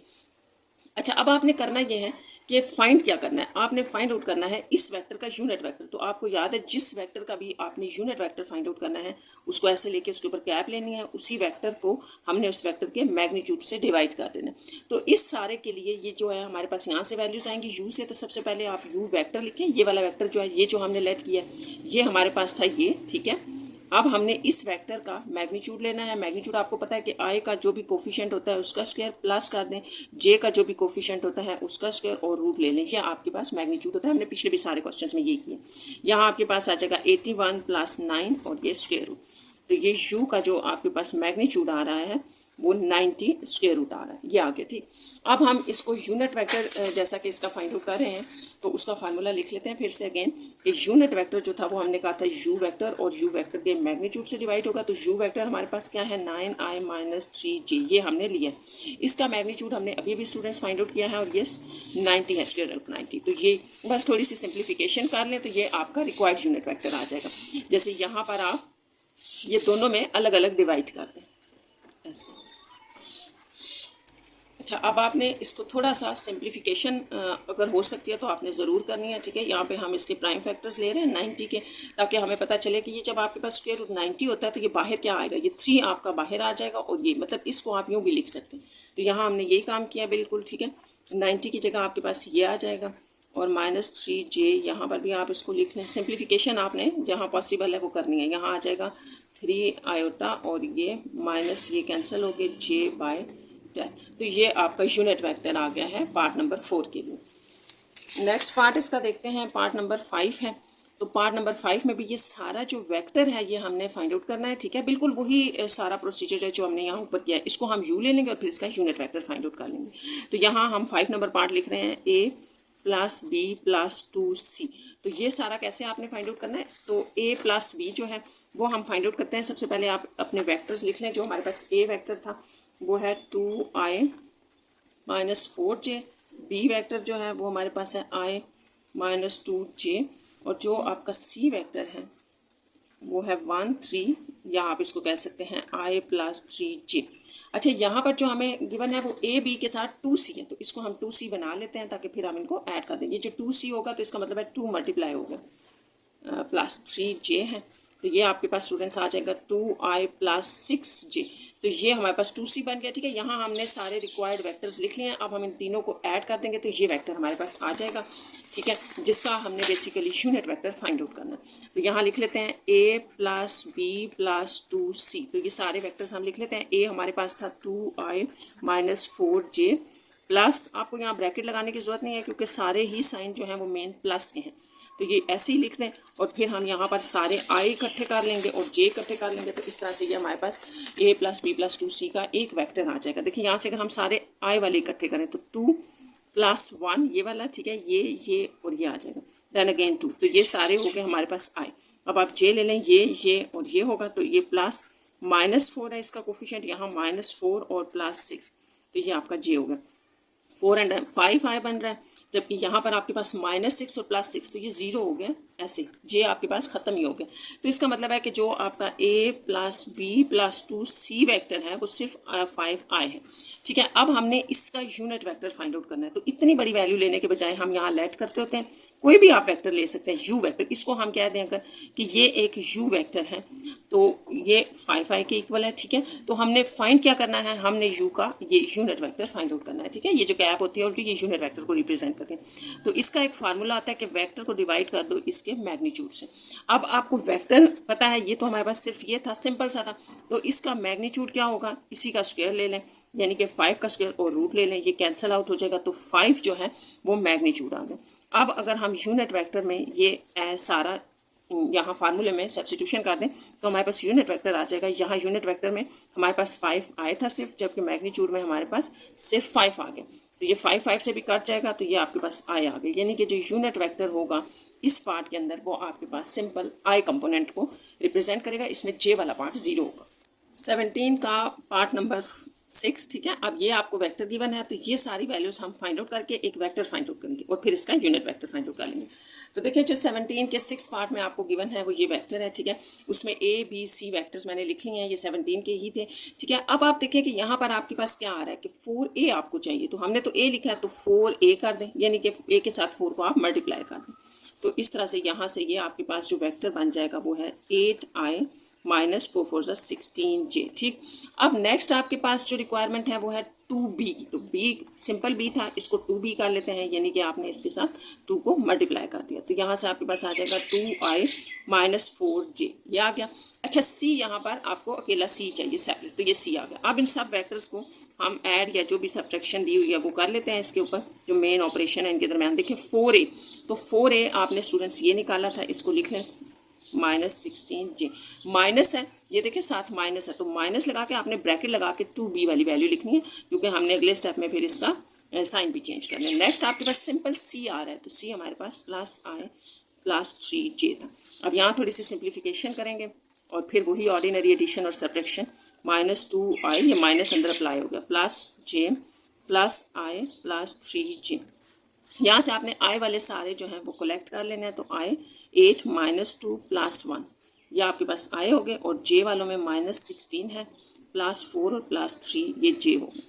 इस तरह से ये 8 और 1 9, 9 और -2 7 i हो जाएगा आपके पास। यहाँ पर आप 4 और 3 को ऐड कर लें, ये आपके पास 7 बन जाएगा, 7 - 16 ये आपके पास आ जाएगा -9j। तो ये वो आपके पास वेक्टर आ गया है, ठीक है, जिस वेक्टर का अब हमने नेक्स्ट स्टेप में यूनिट वेक्टर फाइंड आउट करना है इसका। तो इसका इतनी बड़ी वैल्यू लिखने के बजाय मैंने आपको बताया कि इसको हम लेट कर लेते हैं किसी एक वेक्टर के इक्वल। आप u लिख लें, a b c जो आपको जी चाहता है नाम रख लें, ठीक है, नाम से कोई फर्क नहीं पड़ता। तो ये u वेक्टर हमने लिख दिया। अब आपके पास u वेक्टर है ये, ठीक, इस वेक्टर का जो यूनिट वेक्टर होगा उसका फार्मूला आपके पास ये, ठीक है। इस फार्मूले में ये वैल्यूज डालने के लिए, जैसे ये u वेक्टर है तो हमें मैग्नीट्यूड की जरूरत होगी। इसका मैग्नीट्यूड कैसे होगा कि जो i का कोफिशिएंट है उसके स्क्वायर में आप ऐड करते हैं j के कोफिशिएंट और फिर स्क्वायर रूट ले लें। तो ये आपके पास क्या आ जाएगा, सॉल्व होकर 49 + 81 स्क्वायर, ये 130, ये आपके पास ये बन जाएगा, ठीक है, 130। तो ये आपने यूनिट वेक्टर का यू वेक्टर का मैग्नीट्यूड निकाला। यूनिट वेक्टर आपके पास होता है ये वेक्टर और डिवाइडेड बाय इसका मैग्नीट्यूड। अब यूनिट वेक्टर के लिए आपने ये जो यूनिट वेक्टर यू निकाला है ये हम लिख लेते हैं 7i - 9j, ये जो हमने यहाँ यूनिट वेक्टर यू निकाला था, जो इसको हमने यू कहा था, ये वैल्यू हमने यहाँ लिख ली, ठीक है। इसको डिवाइड करेंगे इसके मैग्नीट्यूड से, जो यहाँ हमने निकाला हुआ है ये 130 है। इसके बाद का जो स्टेप है वो ये है कि आपने यहाँ थोड़ी सी सिंप्लीफिकेशन करनी है, -9 ऐसे ये आ जाएगा। देख लें जो 130 की आपके पास अगर कोई सिंप्लीफिकेशन है तो वो कर लेते हैं। 2 6 are 12, 2 5 are 10 एंड 5 की टेबल से कर लें। तो ये देखें, ये यहाँ पर आपके पास कोई जो है वो सिंप्लीफिकेशन नहीं हो रही, कोई नंबर बाहर नहीं आ रहा, तो बस ये आपका यूनिट वेक्टर है, यही इसका आंसर होगा। इसको 18 को स्टार्ट करते हैं। 18 में जो आपके पास a और b वेक्टर है ये गिवन है, ठीक है। पहले आप क्वेश्चन देख लें कि हमने फाइंड क्या करना है, हमने फाइंड करना है unit vector, sorry vector find out करना है। वेक्टर आपने कैसे फाइंड आउट करना है कि एक वेक्टर जिसका मैग्नीट्यूड 4 है और डायरेक्शन में, देखें आपको याद होगा, सबसे पहले आप देखिए यूनिट वेक्टर का फार्मूला क्या होता है। ये होता है कि अगर एक वेक्टर को उसके मैग्नीट्यूड से जो है डिवाइड कर दिया जाए। अब इस 18 में जो आपका क्वेश्चन है वो ये है कि ये वेक्टर फाइंड आउट करें। अब आपसे ये वेक्टर फाइंड आउट करने के लिए कहा गया जिसका मैग्नीट्यूड आपको दिया गया। देखें आप इस क्वेश्चन में देखें कि अब एक वेक्टर फाइंड आउट करना है जिसका मैग्नीट्यूड 4 है, इसका मतलब ये 4 दे दिया गया हमें, ठीक है, इन दी डायरेक्शन ऑफ, और ये इसकी डायरेक्शन में उसका यूनिट वेक्टर होगा, यानी कि इसका ये जो यूनिट वेक्टर है ये भी आपने फाइंड आउट करना है। ये कहाँ से आएगा, ये इस डायरेक्शन में है, तो पहले आपको ये डायरेक्शन, ये वेक्टर निकाल के इसका यूनिट वेक्टर निकालना होगा। ये गिवन होगा जब आप यहाँ पुट करेंगे, यानी कि ये इस तरफ मल्टीप्लाई हो जाएगा ना ऐसे करके, ठीक है, तो फिर आपका ये रिक्वायर्ड वेक्टर आ जाएगा, ठीक। तो इसके लिए सबसे पहले हम इस तरह से करते हैं कि यहाँ हम लेट कर लेते हैं कि लेट रिक्वायर्ड वेक्टर, क्योंकि हमने तो वेक्टर निकालना है ना, तो जो रिक्वायर्ड वेक्टर है ना उसको हम ले लेते हैं कि वो u है, ये है। अब इसी का आप यूँ लिख लें कि जो गिवन है वो गिवन आपको क्या था कि इसी वेक्टर का जो मैग्नीट्यूड है वो आपको 4 गिवन है। अब 4 कैसे आ रहा है ये हमें नहीं पता, हमें बस गिवन है कि इसका मैग्नीट्यूड 4 है, और इन डायरेक्शन, ठीक है, डायरेक्शन ऑफ, किसकी डायरेक्शन में है, 2a - b, ठीक है, इसकी डायरेक्शन में है। तो इसका मतलब ये हुआ कि इसका यूनिट वेक्टर आपको फाइंड आउट करना पड़ेगा। वो जो आप इसका यूनिट वेक्टर निकालेंगे वो बेसिकली u उल्टी कैप होगी, ठीक है, ये वाला होगा वो। तो इसका यूनिट वेक्टर फाइंड आउट करने के लिए आप पहले ये फाइंड आउट कर लें, ठीक है। अब ये 2a है तो 2 अच्छा चले a हम वेक्टर लिख लेते हैं, a वेक्टर था हमारे पास ये, ठीक है। अच्छा इसका 2a वेक्टर क्या होगा, 2i - 6j, सिंपल हमने 2 से मल्टीप्लाई कर दिया। साथ में हमारे पास b वेक्टर भी है। अब हमने इन दोनों को सबट्रैक्ट कर देना, इनको सबट्रैक्ट करें, ये होगा 2a - b, यहाँ हमने 2a जो लिखा था वो, और माइनस लगा के आप ब्रैकेट लगा दें क्योंकि साइन चेंज होंगे, ये आ जाएगा। ब्रैकेट ओपन करनी है, यहाँ पर जस्ट आपने -2i - 4j, यहाँ हमने 2 प्लस और -2 आई के कोफिशिएंट्स और ये आपके पास जे के कोफिशिएंट्स हो गए। ये तो सारा पार्ट आपके पास 0 हो जाएगा ना, आई खत्म हो जाएगा। तो -10j ये आपके पास एक वेक्टर है, ठीक है। हमने इसका यूनिट वेक्टर फाइंड आउट करना है और इसके यूनिट वेक्टर को हम इससे रिप्रेजेंट करेंगे। और आपको पता है किसी भी वेक्टर का यूनिट वेक्टर किसके इक्वल होता है, उस वेक्टर को ले लें, ठीक है, जो भी होगा उस वेक्टर को डिवाइड कर दें उसी वेक्टर के मैग्नीट्यूड से, तो उसका यूनिट वेक्टर आ जाता है, ठीक है। तो ये बड़ा आसान है। ये वेक्टर हमने कहाँ निकाला है, ये है -10j और इसको जब हम इसके मैग्नीट्यूड से डिवाइड करेंगे तो यहाँ पर हम इसका मैग्नीट्यूड देख लेते हैं क्या, 2a - b वेक्टर था हमारे पास -10j। अगर हम 2a - b वेक्टर का मैग्नीट्यूड ले रहे हैं तो सिंपल आपके पास -10 के ऊपर स्क्वायर और रूट हो जाएगा। तो ये 2 की वजह से ये माइनस प्लस में और ये कैंसिल आउट हो गया, यहाँ 10 रह गया। इसका मतलब ये सिंपल आपके पास 10 होगा। मैग्नीट्यूड यहाँ हमने फाइंड आउट किया, इसको कैंसिल करते हैं -j। तो इस तरह जो यूनिट वेक्टर u है वो आपके पास ये आ गया। अब आपको याद है हमने कहा था कि कोई यूनिट वेक्टर जो है वो किसके इक्वल होता है, अपने वेक्टर और उसके मैग्नीट्यूड के इक्वल होता है। अब जो आपका क्वेश्चन है उसके ऊपर फिर आ जाए कि ये कहा गया था कि एक वेक्टर आपने फाइंड आउट करना है जिसका मैग्नीट्यूड आपको 4 दिया गया था और यूनिट वेक्टर फाइंड आउट करने के लिए कहा गया था, वो भी आपने निकाल लिया। ये तो ये वैल्यूज हम डाल देते हैं, इसको इधर ले आए तो ये आपके पास वो रिक्वायर्ड वेक्टर आएगा, ठीक है। तो यहाँ ये u था, मतलब j को हम मल्टीप्लाई कर देंगे 4 के साथ, तो ये वो जो वेक्टर आपके पास आएगा वो -4j होगा। और आप इसको थोड़ा सा ऐसे सीधा करके लिख लें यूं, तो ये आपका वो रिक्वायर्ड वेक्टर है। 18 का सेकेंड पार्ट है वेक्टर ऑफ मैग्नीट्यूड 6। देखें सेम है यहाँ तक, तो एक वेक्टर फाइंड आउट करना है जिसका मैग्नीट्यूड 6 है in the opposite direction of this. तो जब भी ये आपने बात याद रखनी है कि डायरेक्शन का वर्ड यूज होता है तो इसका मतलब होता है कि जो आगे वेक्टर दिया गया है उसका यूनिट वेक्टर निकालें। यहाँ पर भी हमने ये कहा था इन दी डायरेक्शन था तो हमने यूनिट वेक्टर को एज इट इज ले लिया। यहाँ ऑपोजिट डायरेक्शन है तो बहुत आसान है कि आप करेंगे वही काम कि यहाँ पर आप इसका यूनिट वेक्टर निकालेंगे, लेकिन ऑपोजिट डायरेक्शन के लिए आपने साथ माइनस ले लेना, क्योंकि आपको याद होगा कि हमने वेक्टर्स में पढ़ा था कि अगर एक वेक्टर इस तरह से है तो ऑपोजिट डायरेक्शन में इसी वेक्टर को अगर हमने लेना है तो इसके साथ माइनस का साइन आ जाएगा। तो बस यहाँ पर भी यही है कि ये जो वेक्टर होगा इसको अगर आपने ऑपोजिट वेक्टर में चेंज करना है तो इसका जो वेक्टर आपने निकाला है उसके बाहर साइन आप माइनस कर दें। दूसरा ये आपके पास थोड़े से ट्रिकी क्वेश्चंस हैं, आपने थोड़े से ध्यान से करने हैं, ये हो जाएंगे आराम से। अब यहाँ पर भी आपसे क्वेश्चन वही किया गया है कि एक वेक्टर आपने फाइंड आउट करना है, ठीक है, उसके मैग्नीट्यूड और उसके यूनिट वेक्टर की बात हो रही है ना, तो इसका मतलब है कि यूनिट वेक्टर का फार्मूला आप लगाएं, फिर आपको बात समझ आएगी कि अब आपसे फिर वही बात की जा रही है पार्ट 1 वाली कि एक वेक्टर फाइंड आउट करें जिसका मैग्नीट्यूड हमने आपको 6 दे दिया है, ये सेकंड पार्ट में जो बात हो रही है, और उसका जो यूनिट वेक्टर होगा वो आप यहाँ से निकालें जो आपको गिवन है +2। ये यहाँ पर आप देखें पार्ट नंबर 2 में ये a + 2b था, ठीक है, और ये 6 मैग्नीट्यूड दिया था, तो हमने वही काम किया a + 2b। तो ये यूनिट वेक्टर पहले निकालेंगे, ये गिवन है, और फिर इस फार्मूले में, ठीक है, ये जो आपने फार्मूला लिखा है इसके अंदर हम वैल्यूज पुट कर देंगे। तो इसके लिए सबसे पहले तो आप यहाँ आ जाएं कि आपके पास वेक्टर क्या है। a वेक्टर है आपके पास i -3j और जो b वेक्टर था सिंपली वो हमारे पास था 2i + 4j। तो हमने ये वेक्टर फाइंड आउट करना है जैसा कि, तो फिर आप b के साथ 2 को भी मल्टीप्लाई कर दें क्योंकि यहाँ हमारे पास रिक्वायरमेंट b के बजाय 2b है, तो ये आपके पास आ जाएगा ऐसे सिंपल मल्टीप्लिकेशन है। यहाँ पर 4i + 8j आ गया आपके पास, ये 2b हो गया। अब a + 2b निकालना है तो उसको आप a + 2b कर दें। a हमारे पास ये वेक्टर था as it is plus b की जगह हमारे पास 2b है तो वो भी हमने यहाँ लिख दिया। अब ये ऐड करेंगे हम कोफिशिएंट्स ऑफ i, ये कोफिशिएंट्स ऑफ i हैं प्लस कोफिशिएंट्स ऑफ j, ये आपके पास हो गया 5i + 5j, ये आपके पास a + 2b आ गया। अच्छा, जो आपके पास क्वेश्चन में इस वेक्टर के बारे में कहा गया है वो ये कहा गया था कि इसकी डायरेक्शन में है, ठीक है। तो जब भी डायरेक्शन का वर्ड आता है तो इसका मतलब होता है कि इसका आपने यूनिट वेक्टर फाइंड आउट करना है, ठीक है। ये तो वेक्टर आया ना, आपने यूनिट वेक्टर निकालना है, तो इसका जो यूनिट वेक्टर होगा उसको हम u उल्टी कैप से रिप्रेजेंट कर रहे हैं, ठीक है, और वो किसके इक्वल होगा, यही वेक्टर, ठीक, और फिर आप इसको डिवाइड कर दें इसी वेक्टर के मैग्नीट्यूड से, ठीक है।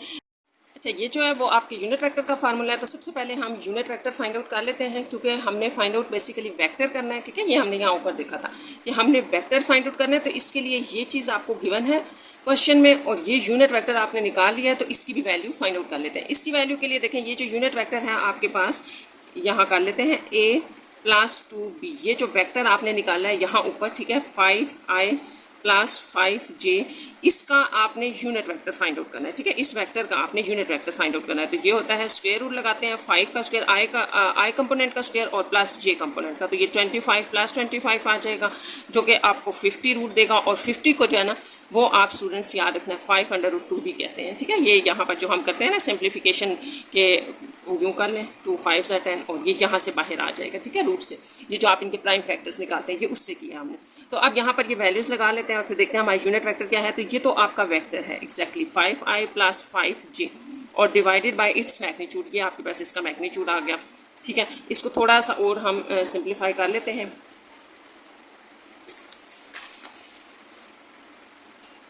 तो ये जो यूनिट वेक्टर होगा आपके पास 5/5√2, ठीक है। अलग अलग करते हैं एलसीएम 5/5√2j। यहाँ से सिंप्लीफिकेशन से आपके पास 1/√2i आ जाएगा प्लस यहाँ से भी 1/√2j आ जाएगा। तो ये आपका हो गया यूनिट वेक्टर। तो हमने फाइंड आउट क्या करना था, देखें आपका जो यूनिट वेक्टर है वो होता है वेक्टर डिवाइडेड बाय वेक्टर के मैग्नीट्यूड के। तो आपने याद रखना है कि इस क्वेश्चन में आपका क्वेश्चन ये था कि एक वेक्टर फाइंड आउट करें जिसका यूनिट वेक्टर जो है वो a + 2b हो, ठीक है। वो हमने अब फाइंड आउट कर लिया और जिसका मैग्नीट्यूड जो है वो 6 हो, तो ये भी हमारे पास आ गया। तो अब हम यहाँ से बहुत ईजिली जो है वो यू वेक्टर फाइंड आउट कर सकते हैं। आप इसको इस तरफ ले जाएं तो यूनिट वेक्टर के साथ ये यू जो है वो मैग्नीट्यूड वाला मल्टीप्लाई हो जाएगा। इस तरह से जो आपका यूनिट वेक्टर होगा वो ये यूनिट वेक्टर जो आपने अभी भी फाइंड आउट किया ये आ जाएगा 1/√2i प्लस 1/√2j। और यहाँ और ये यूनिट वेक्टर जो था ये सॉरी जो आपके पास मैग्नीट्यूड था वो क्वेश्चन में 6 गिवन था, तो ये 6 मल्टीप्लाई कर दिया यहाँ पर, ठीक है। अब यहाँ पर आप इसकी थोड़ी सी सिंप्लीफिकेशन कर लें। सिंप्लीफिकेशन इस तरह है कि ये यहाँ पे हम रफ में कर लेते हैं कि जो 1/√2 है इसको हम रैशनलाइज करके √2 नीचे से ख़त्म कर लेते हैं ऐसे। तो ऊपर √2 डिवाइडेड बाय 2 आ जाएगा, यानी कि इसको आप लिख सकते हैं √2/2, इस पार्ट को आप लिख सकते हैं, ठीक है। और यहाँ पर भी आप ऐसे करते हैं √2/2 और ये j और फिर 6 साथ मल्टीप्लाई हो रहा है, ठीक है। अब आपने ये करना है कि ये जो 6 है ये अंदर मल्टीप्लाई कर दें ताकि थोड़ा सा सॉल्व हो जाए ऐसे, ठीक है। दोनों के साथ मल्टीप्लाई हो जाएगा, मल्टीप्लाई 6। तो ये 2 3 और यहाँ भी 2 3 6। तो इस तरह से ये आपके पास √2 3i प्लस यहाँ पर भी 3√2j ये आ जाएगा।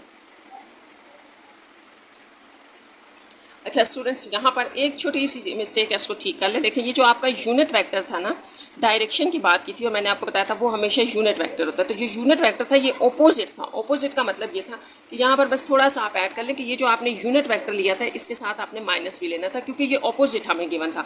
तो एक माइनस यहाँ आ जाएगा साथ में, ठीक है, जो कि ये माइनस आप यहाँ पर अंदर अप्लाई कर सकते हैं, ये यूँ था, ठीक है। तो अब अगर आप इस -3√2 को कॉमन ले लें तो i प्लस j, तो ये आपका एग्जैक्ट बुक वाला आंसर आ जाएगा, ठीक है। यहाँ पर ये माइनस का को ऐड कर लें और याद रखना है कि जो हमें क्वेश्चन में गिवन है ना वो ये था कि आपके पास u ऑपोजिट था यूनिट वेक्टर। तो यूनिट वेक्टर अगर ऑपोजिट ना होता तो फिर हमने पॉजिटिव ही लेना था और अगर ऑपोजिट है तो साथ माइनस आ जाएगा। इस तरह आपका ये 18 क्वेश्चन का पार्ट नंबर 2 का आंसर है। नेक्स्ट आपका क्वेश्चन नंबर 19 है और क्वेश्चन नंबर 19 को स्टूडेंट स्टार्ट करने से पहले मैं थोड़ा सा आपको rectangular component of a vector बताऊंगी कि क्या होते हैं। देखें आपने एक बात याद रखनी है कि जो भी आप वेक्टर लेते हो ना, इस तरह से एक वेक्टर लिया हमने तो वो जो वेक्टर होता है उसको हम 2 कंपोनेंट्स में डिवाइड करते हैं, ठीक है। वो आप इसको यूँ भी समझ सकते हैं, जैसे देखें अगर आप एक वेक्टर लेते हैं, जैसे यहाँ आपने एक वेक्टर v लिया, ठीक है, ये एक वेक्टर है तो इसके 2 रेक्टेंगुलर कंपोनेंट्स होते हैं, ठीक है। या आप यूँ कह सकते हैं कि ये जो वेक्टर है ये आ कहाँ से रहा है, ये हमारे पास 2 वेक्टर्स को ऐड करके आ रहा होगा, ठीक है। तो एक वेक्टर इसका ये है और एक यहाँ पर है यूँ, ठीक है। इन दोनों वेक्टर्स का सम है या ये रिजल्टेंट वेक्टर है, ठीक है। तो ये जो 2 वेक्टर्स होते हैं ये इस वेक्टर के कंपोनेंट कहलाते हैं, ठीक है। इन्हीं को हम रेक्टेंगुलर कंपोनेंट्स भी कहते हैं। अब ये जो वेक्टर है आपका ये आपने याद रखना है ये अलोंग एक्स एक्सिस है, ठीक है। हम ऐसे लेते हैं ना कि ये एक्स एक्सिस है, ये वाई एक्सिस है, तो उसी तरह से ये अलोंग एक्स एक्सिस है तो इसको हम वी एक्स कह देंगे, यानी कि वेक्टर का एक्स कंपोनेंट। और यहाँ पर आप कहेंगे अपने वेक्टर का वाई कंपोनेंट है, ठीक है। ये वेक्टर का एक्स कंपोनेंट हो गया और ये वेक्टर का वाई कंपोनेंट हो गया। अब इन वी एक्स और वी वाई की एक वैल्यू भी होती है, वो भी आपने याद रखनी है। तो ये जो वेक्टर होता है ये आपका यहाँ पर जो इस एक्स एक्सिस के साथ एंगल बनाता है, लेट्स सपोज वो थीटा है और ये आपके पास 90 का एंगल है। अब आपने याद रखना है कि आपके पास जो साइन कॉस होते हैं वो कैसे होते हैं। ये जो 90 का एंगल है आपके पास, तो इसके सामने वाले को आप बिल्कुल हाइपोटेन्यूज कह रहे हो, तो ये बेस होती है ये जो आपके पास थीटा है इसके सामने वाली साइड को आप परपेंडिकुलर कहते हो और ये आपके पास बेस होती है। तो अगर आप राइट ट्राइंगल में आए, ठीक है, राइट ट्राइंगल में, तो ये आपका हाइपोटेन्यूज होता है। अगर एंगल आपने यहाँ लिया तो एंगल के सामने वाली साइड को हमेशा याद रखना है, परपेंडिकुलर कहते हैं और इसको बेस कहते हैं। तो इस तरह से जो आपका साइन थीटा होता है, ठीक है, साइन थीटा आपके पास होता है परपेंडिकुलर ओवर हाइपोटेन्यूज, ठीक है। और इसी तरह जो कॉस थीटा होता है वो आपके पास होता है बेस ओवर हाइपोटेन्यूज, ठीक है। तो यहाँ से अब हम इन दोनों में से वैल्यूज बेसिकली निकालेंगे। ये जो बेस है आपकी, इसकी वैल्यू और परपेंडिकुलर की वैल्यू क्या होगी। तो यहाँ से अगर मैं आपसे पूछूं कि बेस की वैल्यू क्या होगी, तो आप कहेंगे हाइपोटेन्यूज और कॉस मल्टीप्लाई हो जाएंगे तो बेस की वैल्यू आ जाएगी। इसकी वैल्यू आपने एच कॉस थीटा कही है, एच ये वाला, ठीक है, और कॉस थीटा, इसकी वैल्यू आप कह रहे हैं एच साइन थीटा है। तो ये कंसेप्ट देने का ये मकसद था कि ये आपने चीज़ें याद रखनी है, यही हम एग्जैक्टली यहाँ यूज़ कर रहे हैं। इस तरह ये जो आपका है ना, ये एक्स कंपोनेंट है एच का, ठीक है, जिस तरह से आपने कहा वेक्टर का ये एक्स कंपोनेंट है, तो ये एक्स कंपोनेंट अकॉर्डिंग टू इस के जो मैंने आपको अभी समझाया है, इसके अकॉर्डिंग ये किसके इक्वल हो जाएगा, v, ठीक है, ये वाला v, और साथ में आपके पास आ जाएगा cos थीटा। और इसी तरह यहाँ जो होगा, यहाँ पर भी आएगा v और यहाँ आपके पास आ जाएगा साइन थीटा। तो बस आपके पास इन दी शॉर्ट ये बात याद रखनी है कि जो भी वेक्टर होगा उसके टू कंपोनेंट्स होंगे। जो कंपोनेंट अलोंग एक्स एक्सिस होगा उसको आप v cos थीटा कहेंगे और जो अलोंग वाई एक्सिस होगा उसको v साइन थीटा कहेंगे। अगर आपको ये बात समझ आ गई है ना, तो अब आपको ये भी समझ आ जाएगा। यहाँ पर जो है वो बुक में v वेक्टर के बजाय f वेक्टर लिया गया, तो ये f ऑफ x मतलब ये उसका x कंपोनेंट है, ये y कंपोनेंट है। और अब अगर आप यहाँ थोड़ा सा नीचे देखें तो यहाँ पर आपको x कंपोनेंट को f cos थीटा कहा गया और y कंपोनेंट को f साइन थीटा कहा गया, और ये सारे वही हैं जो मैंने भी आपको कॉन्सेप्ट दिया। तो आपने क्वेश्चन नंबर 19, 20 में इन चीज़ों को यूज़ करना है। इसलिए मैंने आपको बताया, थोड़ा सा मैं आपको एक और कॉन्सेप्ट दूंगी और वो है एंगल्स के बारे में। उसमें बियरिंग एंगल क्या होता है, एक्चुअल एंगल क्या होता है, रेफरेंस एंगल क्या होता है, ये तीनों आप चीज़ें देख लें तो फिर 19 और 20 क्वेश्चन आपके लिए आसान हो जाएगा। अच्छा, एक आपके पास जो है ना, फर्स्ट करें वेक्टर है, यहाँ पर एक वेक्टर है, ये एक वेक्टर है। अब आपने याद रखना है कि बियरिंग एंगल क्या होता है। इस वेक्टर का अगर मुझे बियरिंग एंगल देखना है तो सबसे पहले तो आपको ये पता होना चाहिए कि ये ईस्ट है, वेस्ट है, ये नॉर्थ और ये साउथ है। तो जो आपके पास स्टूडेंट्स बियरिंग एंगल होता है वो हमेशा नॉर्थ से स्टार्ट होता है, ठीक है, नॉर्थ से। तो यहाँ वाई पर नॉर्थ है, ठीक है, तो यहाँ से नॉर्थ से स्टार्ट होता है, ये भी याद रखना है। बियरिंग एंगल नॉर्थ से स्टार्ट होता है और होता क्लॉकवाइज है, ऐसे क्लॉकवाइज आपने चलना है, एंटी क्लॉकवाइज नहीं चलना। तो अगर इस वेक्टर का हम नॉर्थ से एंगल देखें तो वो बियरिंग एंगल होगा। अब स्टार्टिंग तो यहाँ से होगी, ठीक है, क्योंकि हम कह रहे हैं नॉर्थ से स्टार्ट होगा। लेकिन एक और बात याद रखनी है कि बियरिंग एंगल जो होता है ये आपके पास जो है ये हमेशा क्लॉकवाइज होता है। तो इसको यहाँ से स्टार्ट करके यहाँ तक आप लाएंगे तो ये इसका, इस वेक्टर का ये जो है वो बियरिंग एंगल कहलाता है, ठीक है। तो ये हमारे पास बियरिंग एंगल हो गया। अच्छा, दूसरा जो हमने लिखा है कि एक्चुअल एंगल क्या होता है, तो ये वेक्टर हम वही ले रहे हैं बार बार। फर्स्ट करें, ये वेक्टर यहाँ पर है, ठीक है। अब आपने इसका बियरिंग एंगल तो बता दिया, इसी वेक्टर का अगर आप एक्चुअल एंगल बताना चाहते हैं तो आपने याद रखना है पॉजिटिव एक्स एक्सिस से एंटी क्लॉकवाइज एंगल जो होगा, एंटी क्लॉकवाइज एंगल वो उसका एक्चुअल एंगल होगा उस वेक्टर का पॉजिटिव एक्स एक्सिस से जो एंटी क्लॉकवाइज एंगल होगा वो एक्चुअल एंगल कहलाता है। अच्छा, नेक्स्ट हमारे पास रह गया है रेफरेंस एंगल। तो अगर हम यहाँ पर इस वेक्टर को इमेजिन कर रहे हैं, ठीक है, अब इस वेक्टर का जो रेफरेंस एंगल होगा वो क्या होगा, वो आपने याद रखना है कि हमेशा जो आपके पास नियरेस्ट एक्सिस के साथ एंगल ये वेक्टर बना रहा होता है उसको हम रेफरेंस एंगल कहते हैं। अगर हम यहाँ से ये एंगल ले लेना तो ये इसका रेफरेंस एंगल बन जाएगा, ठीक है, और ये एंगल यहाँ से भी हो सकता है। मतलब रेफरेंस एंगल जो है ना वो आपका इस तरह से होता है कि वो नियरेस्ट एक्सिस के होगा, जिस एक्सिस के करीब होगा उसके साथ वेक्टर जो एंगल बना रहा होता है ये वेक्टर, उसको हम रेफरेंस एंगल कहते हैं। अच्छा, अब क्वेश्चन नंबर 19 और 20 स्टार्ट करने से पहले एक छोटी सी बात आपने और याद रखनी है कि कोई भी जब भी आप वेक्टर की बात करते हैं ना, वेक्टर जब भी आप लेते हैं तो जो वेक्टर होता है वो जो एंगल अपने नियरेस्ट एक्सिस के साथ बना रहा होता है वो रेफरेंस एंगल होता है। और जो वेक्टर को सॉल्व करके देखिए, अभी अभी हमने यहाँ देखा है ना, यहाँ पर आपने देखा है इसके एक्स और वाई कंपोनेंट, तो इसके अंदर ये जो एंगल आ रहा है थीटा, जब भी आप थीटा एंगल की बात करते हो वेक्टर के साथ, किसी भी एंगल की बात करते हो तो वो रेफरेंस एंगल होता है, एक्चुअल नहीं होता, वो हमेशा रेफरेंस एंगल होता है। और अगर आपने रेफरेंस एंगल को एक्चुअल एंगल में कन्वर्ट करना है, और कन्वर्ट करना पड़ेगा, ठीक है, क्योंकि कन्वर्ट करके ही हमारा आंसर आएगा, एक्चुअल आंसर जो है ना एंगल में हम आंसर देंगे। तो एक्चुअल एंगल में रेफरेंस एंगल को कन्वर्ट करने के लिए आपने क्या करना है कि अगर तो फर्स्ट क्वाड्रेंट में है आपका एंगल थीटा तो वो थीटा ही रहेगा, एक्चुअल में भी वो थीटा ही रहेगा। लेकिन अगर आपका एंगल सेकेंड क्वाड्रेंट में था, ठीक है, रेफरेंस एंगल अगर आपका थीटा सेकेंड क्वाड्रेंट में था, तो ये रेफरेंस एंगल है ना, तो इसको जो है वो एक्चुअल एंगल में चेंज करने के लिए आपने क्या करना है, जैसे आपने ये ऐसे देखना है, ठीक है। अगर थीटा है तो यहीं पर रखना है, अगर सेकंड में आ रहा है और आपने इसका एक्चुअल एंगल निकालना है तो वो होगा पाई माइनस थीटा, ठीक है। अगर आपने थर्ड क्वाड्रेंट में आपका एंगल करना है, ठीक है, और एक्चुअल एंगल उसका फाइंड आउट करना है, रेफरेंस एंगल है, तो पाई प्लस थीटा आ जाएगा। और अगर फोर क्वाड्रेंट में है तो आपने करना है 2 पाई माइनस थीटा। और आपका एंगल किस क्वाड्रेंट में है ये तो आपको थीटा को देख के पता चल जाएगा। देखें, अगर लेट्स सपोज 30 डिग्री एंगल है मेरे पास, तो मुझे पता चल रहा है कि वो फर्स्ट क्वाड्रेंट में है, तो यही उसका एक्चुअल एंगल भी होगा। लेकिन अगर लेट्स सपोज ये मेरे पास जो है वो 150 डिग्री आता है, तो इसका मतलब है कि ये हमारे पास सेकेंड क्वाड्रेंट में है रेफरेंस एंगल, और इसका एक्चुअल एंगल मालूम करने के लिए हमने क्या करना है, पाई माइनस थीटा कर देना है, तो वो रेफरेंस एंगल बन जाएगा, सॉरी एक्चुअल एंगल बन जाएगा, रेफरेंस से चेंज हो जाएगा। तो इसी तरह से आपने बाकी 2 क्वाड्रेंट्स में भी करना है। तो अब हम स्टार्ट करते हैं क्वेश्चन नंबर 19, और इसकी जो है वो स्टेटमेंट देख लें आप क्या है। क्वेश्चन नंबर 19, अब ये आपने पॉइंट्स याद रखने हैं, ये फौरन से आपसे सॉल्व हो जाएगा। An aeroplane leaves the airport on the bearing of 45। अच्छा, मैं एक एक लाइन को रीड करके तो साथ साथ ड्रॉ भी कर देती हूँ ताकि आपको समझ आ जाए। देखें, जैसे आपको क्वेश्चन नंबर 19 में कहा जा रहा है an aeroplane leave the airport on the bearing of 45, तो इसका क्या मतलब है। देखें, आपके पास ये एक्स वाई प्लेन है, ठीक है। सबसे पहले आप यहाँ देख लें कि आप ये ईस्ट वेस्ट और नॉर्थ साउथ भी लिख लें, या क्या अब आपको पता है ये वाई ही हमारा नॉर्थ है बेसिकली। तो एक एरोप्लेन है, यूँ वो जा रहा है, ठीक है, और उसने एयरपोर्ट से वो उड़ा है, ठीक है, और जो बियरिंग एंगल है यानी कि नॉर्थ के साथ जो वो एंगल बना रहा है, ठीक है, ये पाथ है ना आपके एरोप्लेन का, तो ये जो नॉर्थ के साथ बियरिंग है चूंकि दी हुई है 45 की, तो नॉर्थ के साथ जो एंगल बना रहा है इसका मतलब है ये आपको दिया है 45, ठीक है। यहाँ तक आपको समझ आ गया। An aeroplane leave the airport on the bearing of 45, ठीक है, नॉर्थ के साथ हमने 45 बना लिया। ट्रैवलिंग एट 380 mph, ठीक है, तो ये 380 mph के साथ ये जो है वो मूव कर रहा है। आगे क्या है, the wind is blowing at the bearing. अच्छा, विंड जो है, विंड उसको ब्लो करती है, ले जाती है at the bearing of 135 at the speed of 50 mph। तो विंड चल रही है, ठीक है, और जो विंड है वो उसका एंगल ऑफ बियरिंग चेंज कर रही है जो कि 135 हो गया है। अच्छा, अब जो आपको यहाँ पर कहा गया है कि विंड की वजह से उसका बियरिंग 135 आ गया है, तो यहीं पर आप थोड़ा सा इसमें ऐड कर लें कि देखें, अभी हमने जैसे बात की थी कि हमारे पास नॉर्थ के साथ बनने वाला एंगल जो होगा वेक्टर का वो बियरिंग है, ये 45 है, तो 135 किधर होगा। देखिए, यहाँ से अगर आप स्टार्ट करें ना तो ये तो पूरा 90 हो गया, 90 के अंदर अगर आप 45 ऐड करें, ये 45 भी ऐड कर दें, तो ये सारा खैर मैं आपको बताती हूँ कि नॉर्थ से यहाँ से लेके यहाँ तक एंगल जो है ना वो आपका 135 हो गया, यानी कि ये 90 में प्लस आपने ये 45 किया, तो यहाँ तक यानी कि हवा उसको यहाँ से 135 की बियरिंग पर ले आई है, तो इस तरफ आएगा, ठीक है, क्योंकि नॉर्थ के साथ एंगल बनाएगा।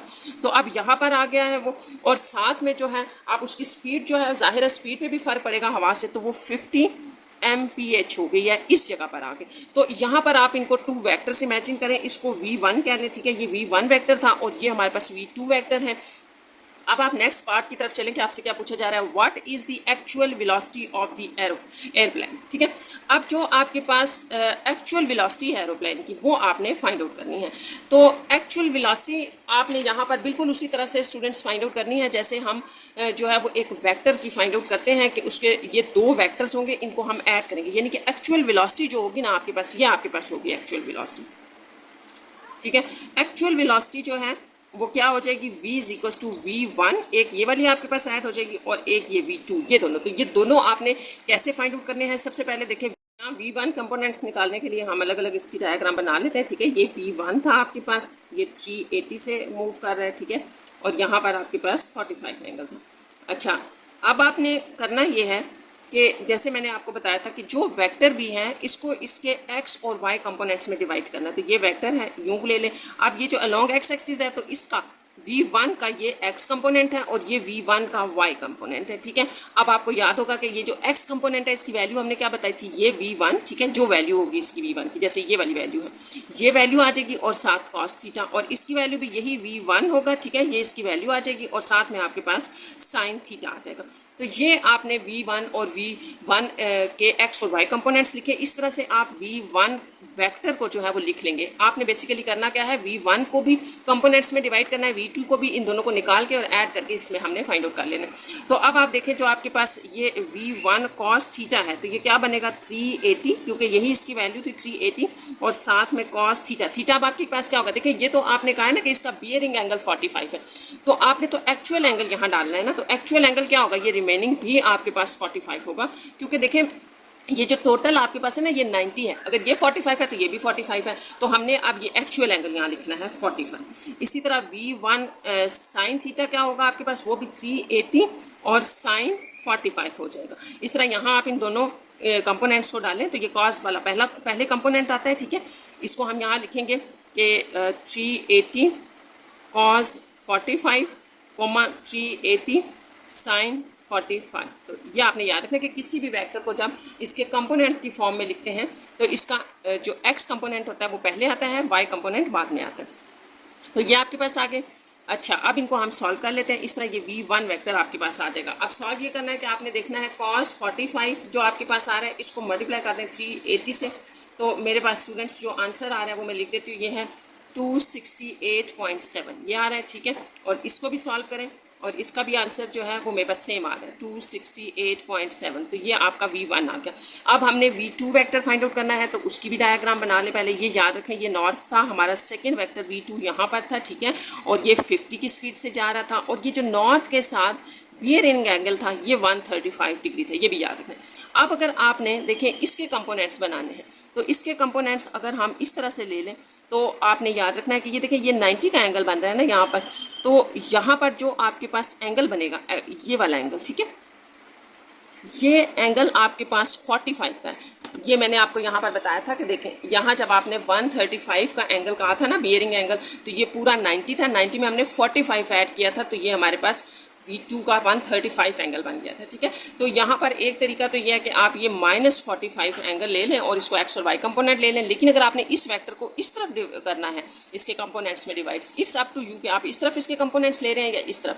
अगर आप इस तरफ लेते हैं तो फिर आपके पास ऑफकोर्स ये वाला एंगल लेना पड़ेगा आपको, और ये एंगल आपके पास जो है वो एक्चुअल एंगल होगा। एक्चुअल एंगल का मतलब है कि ये यहाँ से आपको यहाँ तक एंगल आपको फिर लेना पड़ेगा, ये एक्चुअल एंगल हो जाएगा। अगर ये -45 ले लें तो भी ठीक है, और अगर दूसरी साइड से आप लेते हैं तो ये आपके पास जो है वो एंगल बनता है 315, ठीक है। ये भी तो 45 है ना, ये भी आपके पास 45 है, तो 270 यहाँ तक 270 बनते हैं। 270 में अगर आप 45 डालेंगे तो आपके पास 315 बनेगा। तो मैंने आपको जो है ना वो वेक्टर को इसके कंपोनेंट्स में डिवाइड करना जो है ना वो दोनों तरफ से बता दिया। आप बेशक इधर से कर लें, इधर से कर लें, जिधर मर्जी से कर लें। अगर आपने इस तरफ से करना है तो आपके पास -45 का एंगल है, उसके अकॉर्डिंग आपके पास एंगल के जो सामने होता है वो वर्टिकल कंपोनेंट होता है आपके इसका। ये आपके पास V2 है ना, तो ये V2Y होगा, ये याद रखना है, ठीक है। और जो इसका ये वाला एंगल होगा ये आपके पास V2X होगा, यानी कि इस V2 का X कंपोनेंट होगा, ये V2 का Y कंपोनेंट है एंगल के सामने। तो इस तरह से ले लें तो भी आंसर सेम होगा, और अगर आपने 315 से लेना है तो भी सेम होगा। अब लेना कैसे है तो ये याद रखें कि V2X कंपोनेंट जो होगा वो आपके पास हो जाएगा V2, यानी कि ये वेक्टर, और साथ में आपके पास आ जाएगा cos थीटा। अब V2Y कंपोनेंट जो होगा वो क्या होगा, V2 साइन थीटा। तो यहाँ V2 तो आपको क्लियर है कि 50 है, ठीक है, वो तो क्लियर है ना कि 50 है। तो एंगल के लिए मैं रिपीट कर रही हूँ कि आप बेशक -45 यहाँ लिख के सॉल्व कर लें या 315 ले लें, दूसरी तरफ से ले लें, इट्स अप टू यू। तो मैं -45 ले रही हूँ। अब आप देखें V2 वेक्टर जो होगा वो आपके पास किसके इक्वल होगा, 50, ठीक है, ये 50 cos -45 और दूसरा 50 साइन -45, इस तरह से ये आ जाएगा, ठीक। अब इसका जो आंसर आपके पास बनेगा वो लिख लेते हैं। cos -45 आपके पास आ रहा है, cos आपने भी करके देख लेना है -45, इसको हमने मल्टीप्लाई कर दिया 50 से, तो ये हमारे पास आ गया 35.3, ठीक है। और ये भी आपके पास यही आ रही है, वैल्यू सिर्फ माइनस के साथ आ रही है ये। तो ये आपका स्टूडेंट्स V2 हो गया है। अब जो हमने करना है वो ये है कि हम तो V फाइंड आउट करें ना, स्पीड फाइंड आउट करनी है, तो V वेक्टर आएगा रिजल्टेंट, तो उसका मैग्नीट्यूड लेंगे। तो V वेक्टर हमारे पास क्या था, V1 में ऐड कर दें V2, तो जो आपने अभी भी निकाले हैं V1 और V2, ये देखें इसको आप 1 कह सकते हैं, और ये जो आपने निकाला है ये V2 है, तो यहाँ पर आप लिख सकते हैं बाय 1 and 2, ठीक है। तो यहाँ पर V1 वेक्टर हम लिख रहे हैं 268.7, ये X कंपोनेंट, 268.7 Y कंपोनेंट, इसमें ऐड कर दें V2, जो V2 हमने फाइंड आउट किया 35.3 माइनस 35.3, तो ये दोनों ऐड करने से आपके पास आ जाएगा 268.7 प्लस 35.3, ये X कंपोनेंट में ऐड हो गया, कोमा 268.7 माइनस 35.3, तो ये आपके पास, आप इसको सॉल्व कर लेते हैं कैलकुलेटर के ऊपर। तो ये कैलकुलेटर के ऊपर सॉल्व करके मेरे पास आ रहा है, ठीक है। इनको सिंपली ऐड किया और इसको सब्ट्रैक्ट किया, ये आपका V वेक्टर आ गया। अच्छा, आपसे तो स्पीड पूछी गई थी ना, तो फिर आप इसी वेक्टर का मैग्नीट्यूड लेंगे। मैग्नीट्यूड में क्या होगा, ये जो फर्स्ट कंपोनेंट है इसका स्क्वायर, इसमें ऐड करना है सेकेंड कंपोनेंट का स्क्वायर और फिर स्क्वायर रूट ले लेना है। तो ये सारा सॉल्व कर लेते हैं हम। अच्छा, ये आपके पास वैल्यूज कुछ बड़ी आ रही हैं, इनका भी स्क्वायर इनका भी और ऐड करके रूट ले लीजिएगा। मैंने डायरेक्ट आंसर लिख दिया, तो ये हमारा इसका आंसर आ रहा है। ये वो रिक्वायर्ड स्पीड है जिससे प्लेन जो है वो मूव कर रहा था। यहाँ पर ये क्वेश्चन नंबर 19 कंप्लीट हो गया है। क्वेश्चन नंबर 20 की तरफ चलते हैं। सेम है क्वेश्चन नंबर 19 की तरह, साथ साथ हम इसको ड्रॉ कर लेंगे। A truck leave dry port on a bearing of 30 degree. तो यहाँ तक जो है ना स्टूडेंट, इसको हम सबसे पहले ड्रॉ कर लेते हैं कि हमें क्या दिया गया है। देखें, आपसे ये कहा जा रहा है कि एक ट्रक है, ठीक है, यहाँ से ये नॉर्थ है, वो लीव्स ड्राई पोर्ट, ठीक है, ऑन अ बियरिंग ऑफ 30। तो ये आपका ट्रक की जा रहा है, ठीक है। अब बियरिंग लेनी है ना, तो यहाँ से यहाँ तक ये 30 डिग्री है, ये आपने याद रखना है। एंड ट्रैवल 15 किलोमीटर, और ये 15 किलोमीटर ट्रैवल कर रहा है, ठीक है, इस तरह से आ रहा है। It then turns due to west, west की तरफ टर्न करता है। तो ये साथ पहले हम बना लेते हैं, हमें पता हो ईस्ट वेस्ट किस तरफ है, ठीक है। अब यहाँ से वो वेस्ट की तरफ टर्न कर रहा है ना, तो वेस्ट तो इस तरफ था, यानी कि ये समझ लें आपका वेस्ट था, तो इस तरफ टर्न करेगा, ठीक है, इस तरफ टर्न किया उसने। तो अब आपके जो वेस्ट की तरफ टर्न कर रहा है, it turns due to west and travel 8 kilometre, और इस तरफ वो 8 किलोमीटर ट्रैवल कर रहा है। How far is the truck from the dry port, ये आपका ड्राई पोर्ट है। आपने इससे बताना है कि आपका ट्रक कितनी दूर है, ये चीज़ आपने बतानी है, ये कितनी दूर जा चुका है। And what is it's bearing, और फिर आपने इसकी बियरिंग भी बतानी है, यानी कि आप ये तो बताएंगे ही ना। जैसे हम यहाँ पर भी अगर इसको आप v1 ले लें, ठीक है, ये आपका v1 वेक्टर बना रहा है, इसको हम v2 ले लें, तो ये आपने v वेक्टर इसका बताना है। एक तो आपने ये बताना है, यानी कि ये जो वेक्टर आएगा इसका मैग्नीट्यूड बताना है ना, कि कितना दूर है ट्राइपॉड से। दूसरा, इसका नॉर्थ से एंगल, तो नॉर्थ से एंगल देखिए, यहाँ से आपको बताया था बियरिंग क्या होती है, हमेशा नॉर्थ से स्टार्ट होता है, लेकिन क्लॉकवाइज एंगल। तो ये जो आपको मैंने ग्रीन वाला पार्ट लगा के बताया, ये एंगल भी जो है वो आपने बियरिंग एंगल होगा v का, जो आपने बताना है। तो यहाँ दो चीज़ें हमने बतानी है, एंगल भी बताना है और इस वेक्टर का मैग्नीट्यूड भी। अब देखिए, ये जो वेक्टर है ना, ये वाला जो आपने फाइंड आउट करना है, ये तो बिल्कुल सेम है एज इट इज़। ये आपके पास कैसे आएगा v वेक्टर, बस वैसे ही जैसे हमने 19 क्वेश्चन में किया, v1 वेक्टर के कंपोनेंट्स निकालेंगे, उसमें हम v2 के कंपोनेंट्स ऐड कर देंगे, तो v आ जाएगा। मैग्नीट्यूड लेंगे तो हमारे पास ये सारा डिस्टेंस आ जाएगा, और फिर हम देखेंगे कि हम बियरिंग कैसे फाइंड आउट करते हैं। तो स्टूडेंट्स, v1 और v2 फाइंड आउट करने के लिए हम दोबारा से इनके अलग अलग डायग्राम बनाते हैं और इसको फिर स्टार्ट करते हैं। देखें, आपके पास जो पहला v1 है वो क्या है, इस तरह से था, v1 ये था, ठीक है, अभी हमने बात की। और ये हमारे पास कैसे मूव कर रहा था, 15 किलोमीटर है, जा चुका है, ठीक है। और बियरिंग इसकी जो एंड से था, एंड से ही होती है ना बियरिंग, तो ये आपको 30 डिग्री गिवन है। अब मुझे v1 के कंपोनेंट्स चाहिए, v1 के कंपोनेंट्स, तो इसको आप इस तरह से ले लें। ये इसका हॉरिजेंटल कंपोनेंट है, यानी कि अलोंग एक्स एक्सिस, v1 का x कंपोनेंट है और ये v1 का y कंपोनेंट है। अच्छा, अब आपको याद है कि v1 का x कंपोनेंट क्या होता है, हमारे पास ये v, ठीक है, 15, और साथ में cos एंगल आ जाएगा। यहाँ पर हमारे पास आ जाएगा 15 और साइन एंगल। अब जो एंगल रह गया तो वो क्या होगा, तो एंगल मैंने आपको बताया था कि हमेशा हम यहाँ पर एक्चुअल एंगल लेते हैं। तो एक्चुअल एंगल आपका एक्स एक्सिस से होता है वेक्टर तक, यानी कि आपको ये एंगल मालूम होना चाहिए, यहाँ से लेके इस वेक्टर तक का एंगल पता होना चाहिए। तो ये एंगल कैसे मालूम होगा, अगर ये 30 है तो आपको पता है ये पूरा 90 का होता है, तो ये एंगल तो 60 का हुआ ना, ठीक है। तो फिर यहाँ पर आपने 60 लिखना है, 30 लिख दिया तो गलत हो जाएगा, क्योंकि वो बियरिंग का एंगल है। आपने ये जो एक्स और वाई कंपोनेंट्स निकालने होते हैं, इसकी ये जो एंगल होते हैं ये आपने एक्चुअल निकालने होते हैं। एक्चुअल का मतलब है कि एक्स एक्सिस के साथ वाले एंगल फाइंड आउट करने हैं। अब यहाँ पर जो आपके पास वैल्यू आ रही है एक्स एक्सिस की, तो v1 वेक्टर जो है वो आपके पास हो जाएगा x कंपोनेंट, इसके इक्वल 15 cos 60 डिग्री, और ये आपके पास आ जाएगा 15 sin 60। ये आपके पास v1 के दो कंपोनेंट्स हमने लिख दिए हैं, ठीक है। तो बस इनको आप सॉल्व कर लेते हैं। v1 के कंपोनेंट्स हमारे पास जो कैलकुलेटर में वैल्यू आएगी वो है cos 60। अच्छा, इसको आपने मल्टीप्लाई किया 15 के साथ, तो ये 7.5 आ रहा है, 7.5, और साइन की वैल्यू आपके पास आ रही है 12.9, ये आपके पास आ गया v1 वेक्टर। अच्छा, सेम इन्हीं लाइंस के ऊपर हमने v2 वेक्टर फाइंड आउट करना है, तो उसके लिए भी हम अलग से डायग्राम बना लेते हैं। ये अच्छा, एक तो ये याद रखें ना कि आपका v1 वेक्टर इस तरह से था, और v2 जो वेक्टर जा रहा है वो ऐसे है, यूँ जा रहा है, हॉरिजेंटल जा रहा है। तो इसके कंपोनेंट्स के लिए आपने एक बात याद रखनी है कि जब भी कोई वेक्टर जैसे ये कोई भी वेक्टर हो वो पैरेलल टू एक्स एक्सिस हो, तो उसका, और ये देखें डायरेक्शन डिफरेंट है, तो उसका एंगल जो होता है वो तो 180 होता है, ठीक है, क्योंकि इस तरफ जा रहा है ना। अगर यही वेक्टर इस तरफ जा रहा हो और अलोंग टू एक्स एक्सिस होगा तो एंगल 0 होगा। अब ये अपोजिट टू एक्स एक्सिस है तो ये आपको पता है कि पूरा एंगल यूं होता है और ये 180 एंगल होगा, ठीक है। दूसरा ये याद रखना है कि जो भी ऐसा वेक्टर होता है जो अलोंग एक्स एक्सिस होता है उसका वाई कंपोनेंट कोई नहीं होता। देखिए ऊपर तो कोई कंपोनेंट ही नहीं है, वाई कंपोनेंट 0 होता है उसका। तो इसको आप डायरेक्ट लिख सकते हैं कि जो v2 वेक्टर होगा इसका v2 x कंपोनेंट होगा एक, ये मैं आपके आसानी के लिए रिपीट कर रही हूँ, v2 y कंपोनेंट होगा, ठीक है। अभी हमने बात की कि v2 जो होगा उसका y कंपोनेंट वो 0 होगा, और जो x कंपोनेंट होगा वो क्या होगा, v2 की वैल्यू क्या थी हमारे पास कि वो यहाँ पर 8 किलोमीटर से जा रहा है और cos 180 डिग्री होगा, ठीक है। और अगर आपको ये बात नहीं समझ आई तो फिर इसको रिपीट कर लेते हैं। ये देखें यहाँ v2 आपको 8 किलोमीटर दिया गया था, ठीक है। आपने साइन और कॉस लिखना है तो लिख लें। ये देखें इसको मैं फिर रिपीट कर रही हूँ, अगर आपको ये बात समझ नहीं आई तो आप ऐसे लिखते हैं v2 cos थीटा और v2 साइन थीटा, ऐसे लिखते हैं आप, ठीक है। तो यहाँ v2 अभी हमने बात की 8 है और cos 180 डिग्री है, और यहाँ पर भी आप लिख लें 8, v2 8 है और साइन 180 डिग्री। तो ये जो है ना ऑटोमेटिकली वैसे ही 0 हो जाएगा। जब आप साइन 180 लेंगे ना कैलकुलेटर के ऊपर तो ये पूरा पार्ट 0 हो जाएगा, ठीक है। एक तो आप शॉर्ट में यूँ लिख सकते हैं, आप यूँ भी इसको प्रॉपर वे में कर सकते हैं। तो यहाँ मैं और लिख देती हूँ, चाहे आप इसको इस तरह से कर लें। और ये आपके पास 180 एंगल, एक दफ़ा फिर रिपीट कर देती हूँ कि ये आपका वेक्टर अलोंग जो है वो ये देखें एक्स एक्सिस के पैरेलल था। एक्स एक्सिस के पैरेलल है, ऑपोजिट डायरेक्शन है।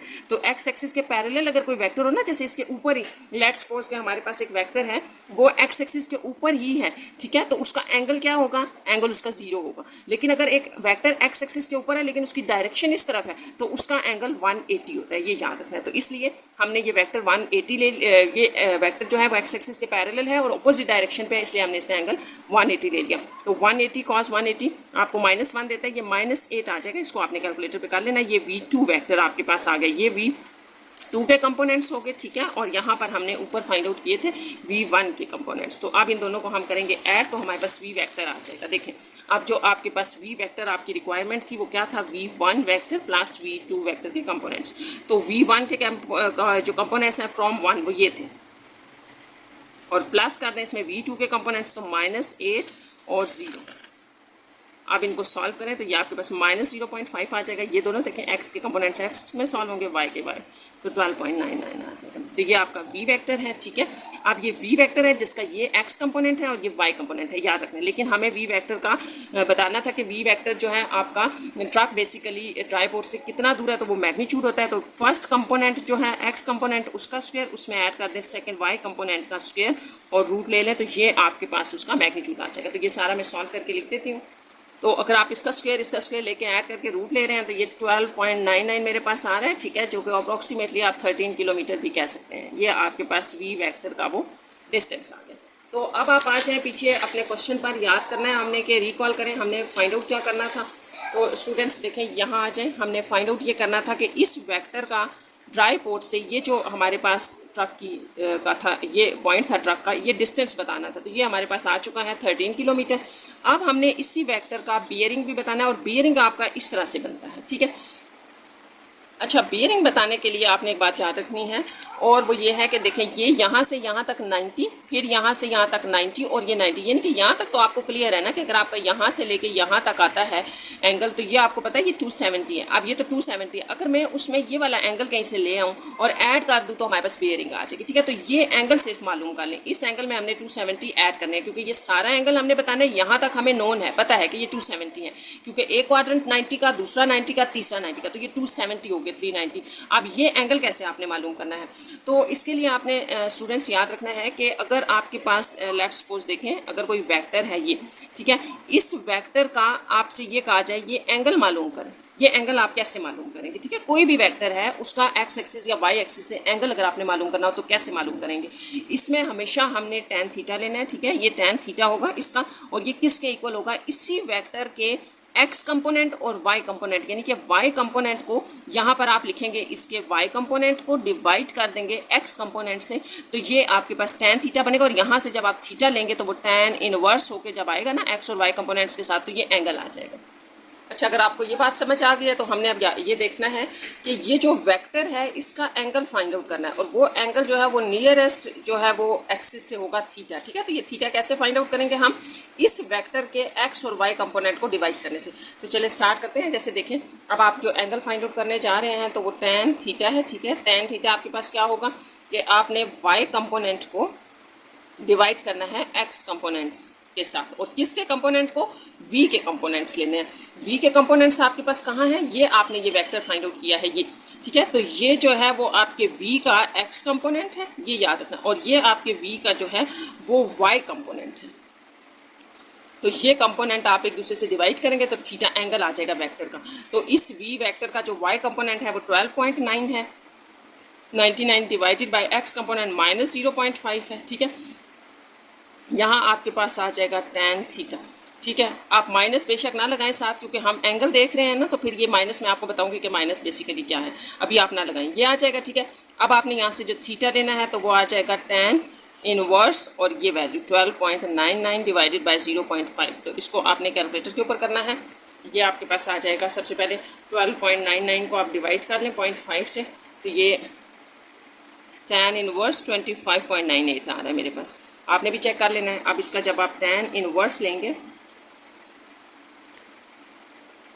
25.98 का, तो ये आपके पास आ जाएगा 87.79। ठीक है, तो ये एंगल आ गया है। अब फिर मैं यहाँ पे आपको डायग्राम से रिपीट कर देती हूँ कि ये जो आपने 87 निकाला है ना, वो ये एंगल है 87.79, ये एंगल निकाला है आपने, यहाँ से यहाँ तक एंगल ले लिया।